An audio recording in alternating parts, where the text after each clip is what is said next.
ਜਿਵੇਂ ਇੱਕ ਸੁਨਿਆਰਾ ਛੋਟੀ ਜੀ ਤਾਰ ਦੇ ਕਿੰਨੇ ਤਰ੍ਹਾਂ ਦੇ ਗਹਿਣੇ ਬਣਾ ਦਿੰਦਾ ਹੈ।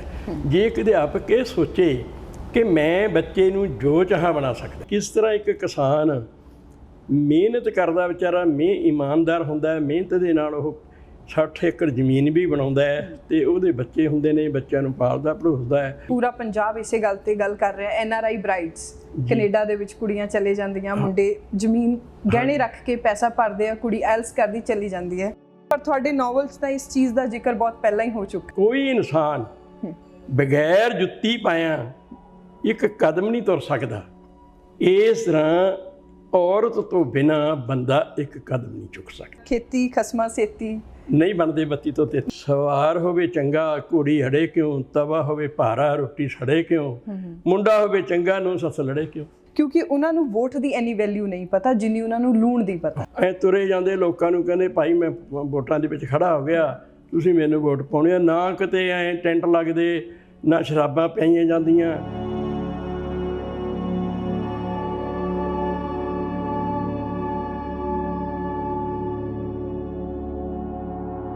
ਸਤਿ ਸ਼੍ਰੀ ਅਕਾਲ।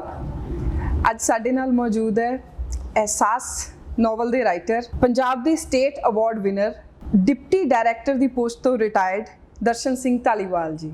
ਸਰ ਮੋਸਟ ਵੈਲਕਮ ਇਨ ਦਾ ਸ਼ੋ।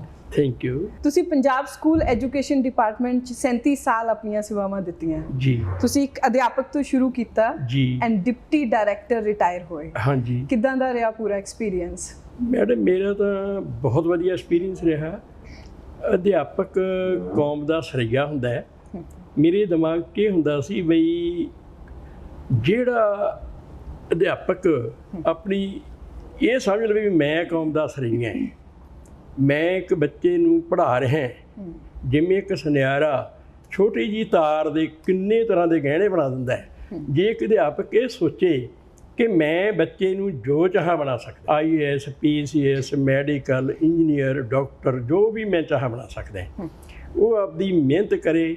ਅਧਿਆਪਕ ਇਹ ਸਮਝ ਕੇ ਜੇ ਅਧਿਆਪਕ ਪਨ ਦੇ ਕਿੱਤੇ ਚਾਹੁੰਦਾ ਹੈ ਤਾਂ ਉਹ ਸਭ ਤੋਂ ਵਧੀਆ ਹੈ, ਉਹ ਅਧਿਆਪਕ ਵਧੀਆ ਹੈ। ਜੇ ਉਹ ਇਹ ਕਹੇ ਵੀ ਮੈਂ ਤਨਖਾਹ ਲੈ ਕੇ ਘਰ ਨੂੰ ਮੁੜ ਜਾਣਾ ਹੈ ਅਤੇ ਜਿੰਨੀ ਮੈਨੂੰ ਤਨਖਾਹ ਮਿਲਦੀ ਹੈ ਅਤੇ ਮੈਂ ਘਰ ਨੂੰ ਮੁੜ ਜਾ ਅਤੇ ਬੱਚੇ ਚਲੋ ਪੜ੍ਹ ਲਓ ਬਈ, ਇਹ ਨਹੀਂ ਹੈ। ਮੈਂ ਤਾਂ ਆਪਣੀ ਜ਼ਿੰਦਗੀ ਦੇ ਵਿੱਚ ਅਧਿਆਪਨ ਦਾ ਕਿੱਤਾ ਇਸੇ ਕਰਕੇ ਹੀ ਚੁਣਿਆ ਸੀ ਕਿਉਂਕਿ ਅਧਿਆਪਕ ਦੀ ਕਦਰ ਬਹੁਤ ਵਧੀਆ ਹੁੰਦੀ ਸੀ ਪੁਰਾਣੇ ਜ਼ਮਾਨੇ 'ਚ। ਅਧਿਆਪਕ ਨੇ ਆਪਣਾ ਮਿਆਰ ਆਪਣੇ ਆਪ ਦੇ। ਤੁਸੀਂ 4 MA ਕੀਤੀਆਂ ਆ, 4 ਮਾਸਟਰਸ ਡਿਗਰੀਜ਼ ਆ ਤੁਹਾਡੇ ਕੋਲ। ਹਾਂਜੀ। ਇਹ ਤੁਸੀਂ ਆਪਣੀ ਸਰਵਿਸ ਦੇ ਨਾਲ ਹੀ ਕੰਟੀਨਿਊ ਰੱਖੀ? ਸਰਵਿਸ ਦੇ ਨਾਲ ਕੰਟੀਨਿਊ ਰੱਖੇ। ਠੀਕ ਹੈ ਜੀ। ਮੈਂ ਜਦੋਂ ਸਰਵਿਸ ਦੇ ਵਿੱਚ ਆਇਆ ਤਾਂ ਮੈਂ ਉਦੋਂ ਸਮਝ ਲਓ ਵੀ ਬਤੌਰ science math master middle school Sheeniwal Khurd, ਜਿਹੜਾ ਸੰਗਰੂਰ ਹੁੰਦਾ ਸੀ, 31/10/74 ਨੂੰ ਆਇਆ ਸੀ। 22 ਸਾਲ ਦੀ ਮੇਰੀ ਉਮਰ ਸੀਗੀ। ਅਤੇ ਮੈਂ ਉਸ ਤੋਂ ਬਾਅਦ 1980 'ਚ ਜਾ ਕੇ ਮੇਰੀ ਇੱਥੋਂ ਬਦਲੀ ਹੋ ਗਈ ਸੀ। ਇੱਕ ਸਕੂਲ ਦੇ ਵਿੱਚ ਪੁਰਾਣੇ ਅਧਿਆਪਕ ਕੋਈ MA ਕਰ ਰਹੇ ਸੀ, ਉਹਨਾਂ ਤੋਂ ਮੋਟੀਵੇਟ ਹੋ ਕੇ ਫਿਰ ਮੈਂ ਪੜ੍ਹਾਈ ਜਾਰੀ ਰੱਖੀ ਅਤੇ ਮੈਨੂੰ ਸਬਜੈਕਟਾਂ ਦੇ ਵਿੱਚ ਬੜਾ ਇੰਟਰਸਟ ਲੱਗਿਆ। ਇਕਨੋਮਿਕਸ ਮੇਰਾ ਸਬਜੈਕਟ ਸੀਗਾ ਅਤੇ ਇਕਨੋਮਿਕਸ ਮੈਨੂੰ ਬੜਾ ਅੱਛਾ ਲੱਗਿਆ ਵੀ ਇਕਾਨਮੀ ਦੇ ਤੌਰ 'ਤੇ ਸਾਨੂੰ ਦੇਸ਼ ਦੀ ਇਕਾਨਮੀ ਸਮਝ ਆਉਂਦੀ ਹੈ, ਪੈਸੇ ਨੂੰ ਕਿਵੇਂ ਸੰਭਾਲਣਾ ਸੰਭਲਣਾ, ਇਹ ਜਿਹੜਾ ਹੈ ਇਹ ਮਾਇਕ ਤੌਰ 'ਤੇ ਜਾਂ ਪਾਲਿਸੀਆਂ ਮਤਲਬ ਕਿਵੇਂ ਨੇ ਦੇਸ਼ ਦੀਆਂ, ਉਹਦੇ ਨਾਲ ਰਿਲੇਟਡ ਹੈ। ਫਿਰ ਇੱਕ ਅਧਿਆਪਕ ਉੱਥੇ ਹਿਸਟਰੀ ਦੀ MA ਕਰ ਰਿਹਾ ਸੀ। ਹਿਸਟਰੀ ਆਫ ਪੰਜਾਬ ਮੈਨੂੰ ਇੰਨੀ ਵਧੀਆ ਲੱਗੀ, ਮੈਂ ਉਹ ਤੋਂ ਹੀ ਕਿਤਾਬਾਂ ਲੈ ਲਈਆਂ। ਕਿਤਾਬ ਲੈ ਕੇ ਫਿਰ ਮੈਂ ਅਪਲਾਈ ਕਰਤਾ ਥਰੂ ਪ੍ਰੋਪਰ ਚੈਨਲ। ਫਿਰ ਮੈਂ ਉਹਦੀ MA ਕੀਤੀ। ਠੀਕ ਹੈ ਜੀ। ਪੰਜਾਬ ਯਾਨੀ ਹਿਸਟਰੀ ਦੀ MA ਕੀਤੀ ਇੰਗਲਿਸ਼ ਮੀਡੀਅਮ ਦੇ ਵਿੱਚ। ਫਿਰ ਮੈਂ B.Ed ਸੀਗਾ ਹੀ, ਇਹਦੀ ਜਿਹੜੀ ਡਿਗਰੀ ਹੈ ਹਾਈਐਸਟ ਉਹ M.Ed ਹੈ। ਫਿਰ ਮੈਂ MA ਜਾਣੀ ਐਜੂਕੇਸ਼ਨ ਵੀ ਕੀਤੀ। ਇਸ ਲਈ ਮੈਨੂੰ ਜਾਣੀ ਆਪਣੇ ਆਪ ਨੂੰ ਇਹ ਹੋਇਆ, ਪੜ੍ਹਨ ਦਾ ਮੈਨੂੰ ਸ਼ੌਕ ਇਹ ਸੀਗਾ ਵੀ ਮੈਂ ਜਾਣੀ ਦੀ ਜਦੋਂ ਮੈਂ ਸਕੂਲ ਦੇ ਵਿੱਚ ਬਤੌਰ ਹੈੱਡ ਕੰਮ ਕਰ ਰਿਹਾ, ਮੇਰੀ ਜਿਹੜੀ ਪੜ੍ਹਾਈ ਹੀ ਮੇਰਾ ਇੱਕ ਸ਼ਖਸੀਅਤ ਹੋਵੇ, ਬੱਚੇ ਮੈਥੋਂ ਕੁਛ ਸਿੱਖਣ। ਇਹ ਸੀ ਮੇਰਾ ਇਹ 4 MA ਕਰਨ ਦਾ ਮੋਟੋ। ਤੁਸੀਂ ਅੰਕਲ ਤੁਹਾਡੀ ਕਿਤਾਬ 'ਚ ਨੌਰੰਗ ਸਿੰਘ ਨੇ ਵੀ ਲਿਖਿਆ ਕਿ ਇਹ ਬਹੁਤ ਪੇਂਡੂ ਜੀਵਨ ਦਾ ਇਹ ਨੋਵਲ ਹੈ। ਹਾਂਜੀ। ਬਿਲਕੁਲ ਕਿਤਾਬ ਪੜ੍ਹਦੇ ਇਸ ਤਰ੍ਹਾਂ ਲੱਗਦਾ ਜਿਵੇਂ ਕੋਈ ਫਿਲਮ ਚੱਲ ਰਹੀ ਹੋਵੇ ਪਿੰਡ ਦੀ ਬੇਸਡ, ਹੈ ਨਾ? ਬਹੁਤ ਸਿੰਪਲ ਤੇ ਰੀਅਲਿਸਟਿਕ ਭਾਸ਼ਾ ਦੇ ਵਿੱਚ ਲਿਖਿਆ ਹੋਇਆ ਹੈ। ਮਲਵਈ ਭਾਸ਼ਾ ਜੀ। ਇਹ ਮਲਵਈ ਭਾਸ਼ਾ ਦੇ ਵਿੱਚ ਲਿਖਿਆ। ਤੁਸੀਂ ਲੁਧਿਆਣਾ ਦੇ ਪਿੰਡ ਦੇ ਵਿੱਚ ਰਹੇ ਉੱਥੇ? ਹਾਂਜੀ ਹਾਂਜੀ, ਲੁਧਿਆਣਾ ਦੇ ਪਿੰਡ ਦੇ ਵਿੱਚ ਰਹੇ ਹਾਂ। ਤੇ ਤੁਹਾਨੂੰ ਇੰਨਾ ਪਿੰਡੂ ਕਲਚਰ ਦਾ ਇੰਨਾ ਜ਼ਿਆਦਾ ਡੀਪਲੀ ਤੁਹਾਡੇ ਅੰਦਰ ਵਸਿਆ ਹੋਇਆ ਜੋ ਤਸਵੀਰ ਦਿਖਦੀ ਹੈ ਇਹ ਨੋਵਲ ਦੀ, ਤੁਸੀਂ ਆਪਣੀ ਸਰਵਿਸ ਦੇ ਦੌਰਾਨ ਅਲੱਗ-ਅਲੱਗ ਤਬਦੀਲੀਆਂ ਹੋਈਆਂ, ਟ੍ਰਾਂਸਫਰਸ ਹੋਣ ਕਰਕੇ ਦੇਖੀਆਂ ਕਿ ਤੁਸੀਂ ਪਿੰਡੂ ਜੀਵਨ 'ਚ ਰਹੇ ਪਲੇ ਸੀ? ਮੈਂ ਜੀ ਪਿੰਡੂ ਜੀਵਨ ਦੇ ਵਿੱਚ ਮੈਂ ਜ਼ਿਆਦਾ ਸਰਵਿਸ ਮੈਂ ਤੁਹਾਨੂੰ ਦੱਸਿਆ ਪਿੰਡ 'ਚ ਕੀਤੀ ਹੈ। ਪਿੰਡ ਦੇ ਵਿੱਚ ਮੇਰੇ ਅਧਿਆਪਕਾਂ ਤੋਂ, ਮੇਰੇ ਬੱਚਿਆਂ ਤੋਂ ਜਾਂ ਪਿੰਡ ਵਿੱਚ ਰਹਿੰਦਿਆਂ ਹੋਇਆਂ ਮੈਨੂੰ ਜਿਹੜੀਆਂ ਕਹਾਣੀਆਂ ਬੀਤ ਰਹੀਆਂ ਹੁੰਦੀਆਂ ਉਹਨਾਂ ਤੋਂ ਅਭਿਆਸ ਹੁੰਦਾ ਰਿਹਾ, ਮੇਰੇ ਦਿਮਾਗ 'ਚ ਘਰ ਕਰਦੀਆਂ ਰਹੀਆਂ ਅਤੇ ਮੈਂ ਉਹਨਾਂ ਨੂੰ ਉਦਾਹਰ ਬਣਾ ਕੇ ਹੀ ਇਹ ਅਹਿਸਾਸ ਨਾਵਲ ਲਿਖਿਆ। ਅਹਿਸਾਸ ਦਾ ਦੇਖੋ ਜਿਵੇਂ ਅਰਥ ਹੁੰਦਾ ਵੀ ਅਸੀਂ ਕਿਸੇ ਨੂੰ ਮੰਨ ਲਓ ਕੁਛ ਗਲਤ ਬਿਹੇਵ ਕਰ ਲਈਏ ਮਗਰੋਂ ਸਾਨੂੰ ਅਹਿਸਾਸ ਹੋ ਜਾਏ ਵੀ ਨਹੀਂ ਉਹ ਗਲਤ ਨਹੀਂ ਸੀਗਾ, ਉਹ ਠੀਕ ਸੀਗਾ। ਇਹਦੇ ਵਿੱਚ ਮੈਂ ਜਾਣੀ ਦੀ ਇੱਕ ਪੇਂਡੂ ਕਹਾਣੀ ਜਿਹੜੀ ਲਿਖੀ ਹੈ, ਨਿੱਕਾ ਸਿੰਘ ਮੇਰਾ ਪਾਤਰ ਬਣਾਇਆ ਹੋਇਆ ਅਤੇ ਉਹ ਨਰਾਇਣ ਸਿੰਘ ਦਾ ਮੁੰਡਾ ਹੈ, ਉਹਦੇ ਤੇ ਜੀਵਨ 'ਤੇ ਲਿਖਿਆ ਵੀ ਕਿਸ ਤਰ੍ਹਾਂ ਇੱਕ ਕਿਸਾਨ ਮਿਹਨਤ ਕਰਦਾ ਵਿਚਾਰਾ, ਇਮਾਨਦਾਰ ਹੁੰਦਾ ਹੈ, ਮਿਹਨਤ ਦੇ ਨਾਲ ਉਹ 60 ਏਕੜ ਜ਼ਮੀਨ ਵੀ ਬਣਾਉਂਦਾ ਹੈ ਅਤੇ ਉਹਦੇ ਬੱਚੇ ਹੁੰਦੇ ਨੇ, ਬੱਚਿਆਂ ਨੂੰ ਪਾਲਦਾ ਪੜ੍ਹਾਉਂਦਾ ਹੈ ਅਤੇ ਬੱਚੇ ਹੈ ਜਿਹੜੇ ਉਹ ਬਹੁਤ ਤੋਂ ਵੱਧ ਖਰਚ ਕਰਦੇ, ਕਾਲਜਾਂ 'ਚ ਲੜਾਈਆਂ ਵੀ ਕਰਦੇ ਆ ਅਤੇ ਮਾਪਿਆਂ ਦੀ ਜਿਹੜੇ ਪੈਸਾ ਨੂੰ ਐਵੇਂ ਸਮਝਦੇ ਆ ਜਾਂਦੀ ਅੜਾਉਂਦੇ ਵੀ ਹੈ, ਵੰਡ ਵੀ ਪੈਂਦੀ ਹੈ, ਉਸ ਬਾਰੇ ਵੀ ਤੁਸੀਂ ਵੰਡ ਵੀ ਪੈਂਦੀ ਹੈ। ਉਹ ਵੰਡ ਤਾਂ ਸਾਡੀ ਇਹ ਆਮ ਹੀ ਹੈ ਵੀ ਜਿਹੜੇ ਸਾਡੇ ਜਦੋਂ ਸਾਡੇ ਇੱਕ ਕਿਸਾਨ ਦੇ 2-3 ਲੜਕੇ ਵਿਆਹੇ ਜਾਂਦੇ ਆ, ਇੱਕ ਲੜਕੀ ਅਸੀਂ ਚੰਗੀ ਪੜ੍ਹੀ ਲਿਖੀ ਲੈ ਲੈਂਦੇ ਹਾਂ, ਸਰਵਿਸ ਕਰਦੀ ਲੈ ਲਈਏ, ਇੱਕ ਲੜਕੀ ਅਸੀਂ ਲੈ ਲਈਏ ਕੋਈ ਆਮ ਘਰੇਲੂ ਕੰਮ ਕਰਦੀ। ਜਿਹੜੀ ਲੜਕੀ ਸਰਵਿਸ ਕਰਨ ਜਾਂਦੀ ਹੈ ਉਹਨੂੰ ਹੁਣ ਪਤਾ ਵੀ ਉਹਨੂੰ ਆਪਣੀ ਪਰਸਨੈਲਿਟੀ ਨੂੰ ਮੇਨਟੇਨ ਕਰਨਾ ਪੈਣਾ ਹੈ ਕਿਉਂਕਿ ਉਹਨੇ ਲੋਕਾਂ ਦੇ ਵਿੱਚ ਹੀ ਵਿਚਰਨਾ ਹੈ। ਜਿਹੜੀ ਘਰੇ ਰਹਿੰਦੀ ਹੈ ਉਹਦੇ ਹੱਥ ਗੋਹੇ 'ਚ ਲਿਬੜੇ ਰਹਿਣੇ ਆ, ਕਦੇ ਝਾੜੂ ਮਾਰ ਲਿਆ, ਕਦੇ ਕੁਛ ਕਰ ਲਿਆ। ਜਦੋਂ ਉਹਨੇ ਆਉਣਾ ਹੈ ਉਹਨੂੰ ਇਹ ਲੱਗਦਾ ਵੀ ਕਿ ਜਿਹੜਾ ਅਧਿਆਪਨ ਦਾ ਕੀਤਾ ਉਹ ਸੌਖਾ ਜਿਹਾ ਹੈ, ਹਾਲਾਂਕਿ ਮੈਂਟਲੀ ਇਹ 'ਚ ਥੱਕ ਜਾਂਦਾ ਬੰਦਾ ਬਈ ਇਹ ਆ ਕੇ ਵਿਹਲੀ ਰਹਿੰਦੀ ਹੈ, ਹੁਣ ਸਾਰੇ ਨੂੰ ਰੋਟੀ ਮਿਲ ਜਾਂਦੀ ਹੈ, ਇਹਨੂੰ ਬਣੀ ਬਣਾਈ ਦਾਲ ਮਿਲ ਜਾਂਦੀ ਹੈ, ਚਾਹ ਮਿਲ ਜਾਂਦੀ ਹੈ, ਵੰਡ ਨਾਲ ਇੰਟਰਫੇਅਰ ਕਰਦੀਆਂ ਘਰ ਦੇ ਵਿੱਚ ਐਂਡ ਫਿਰ ਘਰ 'ਚ ਲੜਾਈ ਕਰਾਉਂਦੀਆਂ। ਜਿਹੜਾ ਆਮ ਕਰਕੇ ਮੈਂ ਇਹਦੇ ਵਿੱਚ ਇਹ ਵੀ ਲਿਖਿਆ ਹੈ ਵੀ ਜਿਹੜੀ ਸਾਡੀ ਲੜਾਈ ਹੁੰਦੀ ਹੈ, ਕੋਈ ਵੀ ਜਿਹੜਾ ਸਾਡਾ ਗੁਆਂਢੀ ਹੈ, ਜੇ ਉਹ ਗੁਆਂਢਣ ਕੋਈ ਇਸ ਤਰ੍ਹਾਂ ਦੀ ਆ ਕੇ ਗੁਆਂਢੀ ਗੁਆਂਢਣ ਬਈ ਉਹਨੇ ਨੂੰਹ ਦੀ ਸੁਣ ਕੇ ਸੱਸ ਕੋਲੇ, ਸੱਸ ਦੀ ਸੁਣ ਕੇ ਨੂੰਹ ਕੋਲੇ, ਤੇ ਲੜਾਈ ਦਾ ਕਾਰਨ ਬਣ ਜਾਂਦੇ, ਕਲੇਸ਼ ਦਾ ਕਾਰਨ ਬਣ ਜਾਂਦੇ। ਜਿਵੇਂ ਇਹਦੇ ਇਸੇ ਨਾਵਲ ਦੇ ਵਿੱਚ ਇੱਕ ਬਲਬੀਰਵਾ ਮੋਹਨ ਸਿੰਘ ਦੀ ਘਰ ਵਾਲੀ ਹੈ, ਉਹ ਇਹਨਾਂ ਦੇ ਘਰੇ ਆਉਂਦੀ ਜਾਂਦੀ ਹੈ ਅਤੇ ਉਹ ਇਹਨਾਂ ਦੇ ਘਰ ਨੂੰ ਚੰਗਾ ਭਲਾ ਚੱਲਦਿਆਂ ਦੇਖ ਕੇ ਖੁਸ਼ ਨਹੀਂ ਹੁੰਦੀ। ਉਹ ਕੀ ਕਰਦੀ ਹੈ, ਕਦੇ ਨੂੰਹ ਨੂੰ ਪੁੱਠੀ ਸਿੱਧੀ ਮੱਤ ਦੇ ਦਿੰਦੀ ਹੈ ਅਤੇ ਕਦੇ ਉਹਦੀ ਘਰ ਵਾਲੀ ਨੂੰ ਦੇ ਦਿੰਦੀ ਹੈ। ਜਿਹੜਾ ਨਿੱਕਾ ਸਿੰਘ ਹੈ, ਮੈਂ ਰੁਕਣਾ ਚਾਹੂੰਗੀ ਇਹਦੇ 'ਚ ਬਹੁਤ ਅੱਛੀ ਤੁਸੀਂ ਲਾਈਨਾਂ ਲਿਖੀਆਂ ਕੁਛ। ਉਹ ਬਲਵੀਰੋ ਕਹਿੰਦੀ ਹੈ ਜਿਹੜੀ ਇੱਕ ਘਰ ਹੁੰਦੀ ਹੈ ਜਠਾਣੀ ਤੇ ਦਰਾਣੀ ਜੌਬ ਤੇ ਜਾਂਦੀ ਹੈ, ਅਧਿਆਪਕ ਹੁੰਦੀ ਹੈ, ਸੋ ਉਹਨਾਂ ਨੂੰ ਚੱਕਦੀ ਹੈ ਜਿਹੜੀ ਘਰ ਬੈਠੀ ਜਠਾਣੀ, ਉਹਨੂੰ ਕਹਿੰਦੀ ਸਕੂਲ ਕਿਹੜਾ ਹੱਲ ਜੋੜਨਾ ਹੁੰਦਾ, ਉਹਨੇ ਵਿਹਲੀ ਬਹਿ ਕੇ ਆ ਜਾਂਦੀ ਹੈ, ਭਲਾ ਪੜ੍ਹਾਉਣਾ ਵੀ ਕੋਈ ਔਖਾ ਹੁੰਦਾ। ਸੋ ਇੱਕ ਬਹੁਤ ਈਜ਼ੀਲੀ ਟੀਚਰ ਦੀ ਜੌਬ ਨੂੰ ਲਿਆ ਜਾਂਦਾ ਹੈ ਕਿ ਜਿੱਦਾਂ ਕੁਝ ਵੀ ਨਹੀਂ ਕਰ ਰਹੇ ਹੈਗੇ। ਨਹੀਂ, ਪਰ ਇਹ ਨਹੀਂ ਹੈ ਟੀਚਰ ਦੀ ਜੌਬ ਜਿਹੜੀ ਹੈ, ਮੈਂ ਕਹਿੰਦਾ ਵੀ ਟੀਚਰ ਦੀ ਜੌਬ ਹਲ ਜੋੜਨ ਵਾਲੇ ਨੇ ਹਲ ਜੋੜ ਲਿਆ, ਠੀਕ ਹੈ, ਉਹਨੇ ਫਿਜ਼ੀਕਲੀ ਵਰਕ ਕਰਨਾ, ਫਿਜ਼ੀਕਲੀ ਵਰਕ ਹੈ, ਇਹ ਮੈਂਟਲੀ ਵਰਕ ਹੈ। ਕਲਾਸ 40-50 ਬੱਚਿਆਂ ਦੀ ਜਮਾਤ ਹੈ, ਜੇ ਉਹ ਘਰੋਂ ਤਿਆਰੀ ਕਰਕੇ ਜਾਊਗਾ, ਮਿਹਨਤ ਕਰਕੇ ਜਾਊਗਾ, ਜਿਹੜਾ ਉਹਨੇ ਭਾਸ਼ਣ ਦੇਣਾ, ਲੈਕਚਰ ਦੇਣਾ ਹੈ, ਮੈਂਟਲੀ ਜੇ ਪ੍ਰਿਪੇਅਰ ਹੋ ਕੇ ਜਾਊਗਾ, ਉਹਨੂੰ ਸਾਰਾ ਕੁਝ ਪਤਾ ਹੋ, ਬੱਚਾ ਕੋਈ ਵੀ ਕੁਐਸਚਨ ਉਸੇ ਕਹਿ ਸਕਦਾ ਜੀ ਆਹ ਕੀ ਹੈ, ਆਹ ਕਿਵੇਂ ਆਇਆ। ਇਸ ਕਰਕੇ ਇਹਨੇ ਬਲਬੀਰੋ ਨੇ ਇਹਨੂੰ ਗਲਤ ਸਮਝ ਲਿਆ ਵੀ ਵਿਹਲੀ ਹੈ। ਵਿਹਲੀ ਨਹੀਂ ਹੁੰਦੀ, ਟੀਚਰ ਦਾ ਜਿਹੜਾ ਹੁੰਦਾ ਕੰਮ ਬਹੁਤ ਔਖਾ ਹੀ ਹੁੰਦਾ ਹੈ, ਮੁਸ਼ਕਿਲ ਹੁੰਦਾ, ਇਹੋ ਜਿਹੀ ਗੱਲ ਨਹੀਂ ਹੈ ਜੇ ਟੀਚਰ ਜਾਣੇ ਸਮਝੇ। ਅੰਕਲ, ਇਹ ਪੂਰੇ ਨਾਵਲ ਦੇ ਵਿੱਚ ਇੱਕ 3 ਪੀੜ੍ਹੀਆਂ ਦੀ ਕਹਾਣੀ ਹੈ, ਕਿਵੇਂ ਇੱਕ ਬਹੁਤ ਸਾਂਝੀਵਾਲਤਾ ਦਾ ਸੰਦੇਸ਼ ਦੇਣ ਵਾਲੇ ਜੁਆਇੰਟ ਪਰਿਵਾਰ ਹੁੰਦੇ ਸੀ ਔਰ ਅੱਜ ਕਿਵੇਂ ਖੇਰੂ ਹੋ ਗਏ। ਦੇਖੋ ਜੀ, ਪਹਿਲਾਂ ਜਿਹੜੇ ਪਰਿਵਾਰ ਹੁੰਦੇ ਸੀ, ਹਾਲੇ ਵੀ ਸਾਡੇ ਪੇਂਡੂ ਕਲਚਰ ਦੇ ਵਿੱਚ ਇਹ ਹੈਗਾ, ਠੀਕ ਹੈ ਜੀ, ਵੀ ਜੇ ਸਾਡਾ ਦਾਦਾ ਪੜਦਾਦਾ ਜਿਉਂਦਾ ਹੈ ਤਾਂ ਸਾਡੇ ਬਾਪ ਨੇ ਆਪਦੇ ਬਾਪ ਦੀ ਸਲਾਹ ਤੋਂ ਬਿਨਾਂ ਨਹੀਂ ਚੱਲਣਾ। ਅੱਛਾ ਜੀ। ਜਿਹੜੀ ਫਿਰ ਉਹਦੇ ਮੁੰਡੇ ਦੀ ਉਹਦਾ ਇੰਪਰੈਸ਼ਨ ਮੁੰਡਿਆਂ 'ਤੇ ਵੀ ਪੈਂਦਾ, ਉਹ ਵੀ ਸ਼ਰੀਫ ਹੀ ਰਹਿੰਦਾ। ਤੀਜੀ ਪੀੜ੍ਹੀ ਆ ਕੇ ਫਿਰ ਜ਼ਮਾਨੇ ਨੂੰ ਦੇਖ ਕੇ ਵਿਗੜ ਜਾਂਦੀ ਹੈ। ਇਸ ਲਈ ਉਹ ਮਾਪਿਆਂ ਦੀ ਗੱਲ, ਮਾਪਿਆਂ ਨੂੰ ਇਹ ਸਮਝਦੀ ਹੈ ਵੀ ਇਹਨਾਂ ਨੂੰ ਕੀ ਪਤਾ, ਜੋ ਕੁਛ ਅਸੀਂ ਪੜ੍ਹ ਲਿਆ ਸਾਨੂੰ ਪਤਾ ਹੈ। ਉਹ ਇਹ ਸਮਝਦੇ ਵੀ ਜਿਹੜਾ ਕੁਛ ਅਸੀਂ ਪੜ੍ਹ ਲਿਆ ਜਾਂ ਅਸੀਂ ਦੇਖਦੇ ਹਾਂ, ਸਾਡੇ ਮਾਪੇ ਤਾਂ ਐਵੇਂ ਅੰਧੇਰੇ 'ਚ ਰਹੇ, ਇਹਨਾਂ ਨੂੰ ਨਹੀਂ ਕੁਛ ਪਤਾ, ਇਹਨਾਂ ਦਾ ਕੋਈ ਅਭਿਆਸ ਨਹੀਂ। ਇਹ ਤੀਜੀ ਪੀੜ੍ਹੀ ਦਾ ਮੈਂ ਇਸ ਕਰਕੇ ਹਾਲ ਦੱਸਿਆ ਵੀ ਤੀਜੀ ਪੀੜ੍ਹੀ ਉਸ ਨੂੰ ਕਿਵੇਂ ਉਹਦੀ ਬਣਾਈ ਹੋਈ ਜਾਇਦਾਦ ਨੂੰ ਕਿ ਕੀ ਸਮਝ ਕੇ ਗਵਾ ਰਹੀ ਹੈ। ਨਿਊਕਲੀਅਰ ਫੈਮਿਲੀਜ਼ ਤਾਂ ਬਣ ਹੀ ਰਹੀਆਂ, ਛੋਟੇ ਪਰਿਵਾਰ ਤਾਂ ਬਣ ਹੀ ਰਹੇ ਆ। ਹਾਂਜੀ। ਨਾਲ ਦੀ ਨਾਲ ਅੰਕਲ ਮੈਰਿਜ ਦਾ ਸਟਰਕਚਰ, ਵਿਆਹ ਦਾ ਬਹੁਤ ਚੇਂਜ ਹੋ ਰਿਹਾ, ਕੰਟਰੈਕਟ ਮੈਰਿਜਸ ਹੋ ਰਹੀਆਂ। ਤੁਹਾਡੀ ਕਿਤਾਬ ਨੇ ਅੱਜ ਦੀ ਡੇਟ 'ਚ ਤਾਂ ਖੈਰ ਬਹੁਤ ਭਖਦਾ ਹੋਇਆ ਟੌਪਿਕ ਹੈ ਜੀ, ਪੂਰਾ ਪੰਜਾਬ ਇਸੇ ਗੱਲ ਤੇ ਗੱਲ ਕਰ ਰਿਹਾ। NRI ਬ੍ਰਾਈਡਸ, ਕੈਨੇਡਾ ਦੇ ਵਿੱਚ ਕੁੜੀਆਂ ਚਲੇ ਜਾਂਦੀਆਂ, ਮੁੰਡੇ ਜ਼ਮੀਨ ਗਹਿਣੇ ਰੱਖ ਕੇ ਪੈਸਾ ਭਰਦੇ ਆ, ਕੁੜੀ ਐਲਸ ਕਰਦੀ ਚਲੀ ਜਾਂਦੀ ਹੈ। ਪਰ ਤੁਹਾਡੇ ਨੋਵਲ 'ਚ ਤਾਂ ਇਸ ਚੀਜ਼ ਦਾ ਜ਼ਿਕਰ ਬਹੁਤ ਪਹਿਲਾਂ ਹੀ ਹੋ ਚੁੱਕਾ ਹੈ, ਵੀ ਕਿਵੇਂ ਇੱਕ ਲੜਕੀ ਕਹਿੰਦੀ ਹੈ ਵੀ 70 ਲੱਖ ਰੁਪਇਆ ਇੰਡੀਆ ਤੋਂ ਲੈ ਕੇ ਆਈ ਆਪਾਂ ਕੈਨੇਡਾ 'ਚ ਘਰ ਖਰੀਦਣਾ ਹੈ, ਤਾਂ ਫਿਰ 10 ਏਕੜ ਜ਼ਮੀਨ ਵੇਚਦੇ ਆ, ਵੇਚ ਕੇ ਉਹ ਪੈਸਾ ਬਣਾਉਂਦਾ ਤਾਂ ਫਿਰ ਜਾਂਦਾ ਹੈ। ਤੇ ਬਾਪ ਕਿਵੇਂ, ਬਾਪ ਨੂੰ ਫੀਲ ਹੁੰਦਾ ਕਿ ਮੈਂ ਤਾਂ ਜ਼ਮੀਨ ਆਪਣੇ ਜਿਗਰ ਦਾ ਟੁਕੜਾ ਵੇਚ ਦਿੱਤੀ। ਇਸ ਚੀਜ਼ ਤੇ ਡਿਸਕ੍ਰਾਈਬ ਕਰੋ ਕਿੱਦਾਂ ਮੈਰਿਜ ਦਾ ਇੱਕ ਸਟਰਕਚਰ ਬਦਲ ਗਿਆ ਸਮਾਜ ਦੇ ਵਿੱਚ। ਮੈਡਮ ਜਿਹੜਾ ਹੁਣ ਸਾਡੇ ਇੱਕ ਤਾਂ ਸਮਾਜ ਦੇ ਵਿੱਚ ਨਾ ਵਿਦੇਸ਼ ਜਾਣ ਦਾ ਸੁਪਨਾ ਹਰੇਕ ਦਾ ਹੋ ਗਿਆ, ਚਾਹੇ ਉੱਥੇ ਜੋ ਵੀ ਕੰਮ ਕਰਨਾ ਪਵੇ। ਹਾਲਾਂਕਿ ਭਾਵੇਂ ਇੱਥੇ ਲੱਖਾਂ ਲੱਖ ਰੁਪਈਆ ਤਨਖਾਹ ਲੈਣ ਵਾਲੇ ਵੀ ਕੈਨੇਡਾ, ਅਮਰੀਕਾ, ਆਸਟ੍ਰੇਲੀਆ ਦਾ ਸੁਪਨਾ ਲੈਂਦੇ ਆ ਵੀ ਉੱਥੇ ਜਾਈਏ, ਭਾਵੇਂ ਉੱਥੇ ਮਿਹਨਤ ਕਰਨੀ ਪਵੇ। ਹੁਣ ਇਹ ਕਾਲਜ ਇਕੱਠੇ ਪੜ੍ਹਦੇ ਹੁੰਦੇ ਸੀਗੇ, ਇਹਨਾਂ ਦੇ ਵਿੱਚ ਇੱਕ ਲੜਕੀ ਇਹ ਜਾਣਦੇ, ਇਹਦੇ ਵਿੱਚ ਮੈਂ ਇੰਟਰਕਾਸਟ ਨੂੰ ਵੀ बढ़ावा ਦਿੱਤਾ ਹੈ। ਇੰਟਰਕਾਸਟ ਲੜਕੀ ਹੈ, ਉਹ ਬਾਹਰ ਚਲੀ ਜਾਂਦੀ ਹੈ, ਉਹ ਇਸ ਤੋਂ ਪਹਿਲਾਂ ਚਲੀ ਜਾਂਦੀ ਹੈ, ਇੱਧਰ ਹੁੰਦਾ ਹੈ। ਉਸ ਨੂੰ ਕਹਿੰਦੀ ਹੈ ਵੀ ਤੂੰ ਜਾਣੇ ਦੀ ਮੈਂ ਇੱਥੇ ਘਰ ਖਰੀਦਣਾ ਹੈ, ਇੱਥੇ ਕਿਰਾਇਆ ਦੇਣਾ ਬਹੁਤ ਮੁਸ਼ਕਲ ਹੈ, ਅਤੇ ਤੂੰ ਜ਼ਮੀਨ ਤੁਹਾਡੇ ਕੋਲ, ਉਹਨੂੰ ਪਤਾ ਹੁੰਦਾ ਵੀ ਜ਼ਮੀਨ ਇਹਨਾਂ ਕੋਲ ਹੈਗੀ ਹੈ, ਵੀ ਤੂੰ ਜ਼ਮੀਨ ਵੇਚ ਦੇ, ਜ਼ਮੀਨ ਵੇਚ ਕੇ 70 ਲੱਖ ਰੁਪਈਆ ਲਿਆ, ਇੱਧਰ ਕਰੋੜ ਦਾ ਮਕਾਨ ਮਿਲਦਾ ਹੈ। ਇੰਡੀਆ ਦਾ ਕਰੋੜ ਰੁਪਈਆ, ਉੱਧਰ ਜਾਣੇ 60-65 ਰੁਪਏ ਦੇ ਡਾਲਰ ਦੇ ਹਿਸਾਬ ਨਾਲ ਵੀ ਆਪਾਂ ਉਹ ਮਕਾਨ ਖਰੀਦਣੇ।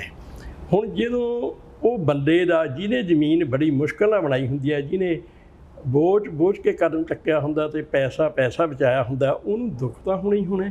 ਜ਼ਮੀਨ ਸਾਡੇ ਕਿਸਾਨ ਦੀ ਦਿਲ ਦਾ ਟੁਕੜਾ ਹੈ। ਉਹ ਇਹ ਸਮਝਦਾ ਵੀ ਜਿਵੇਂ ਜ਼ਮੀਨ ਥੋੜ੍ਹੀ ਵੇਚੀ ਜਾਂਦੀ ਹੈ ਤਾਂ ਜਿਵੇਂ ਦਿਲ ਨੂੰ ਖੋਰਾ ਲੱਗ ਰਿਹਾ ਹੁੰਦਾ ਹੈ। ਇਸ ਕਰਕੇ ਉਹ ਫਿਰ ਵੀ ਉਹਦੀ ਮਾਂ ਕਹਿੰਦੀ ਹੈ ਚੱਲ ਆਪਾਂ ਕਿਹੜਾ ਸਿਰ 'ਤੇ ਧਰ ਕੇ ਲੈ ਜਾਣੀ ਹੈ, ਫਿਰ ਵੀ ਤਾਂ ਇਹਨਾਂ ਨੂੰ ਹੀ ਦੇਣੀ ਹੈ ਜੇ ਇਹ ਜਾਂਦਾ ਜਾਵੇ।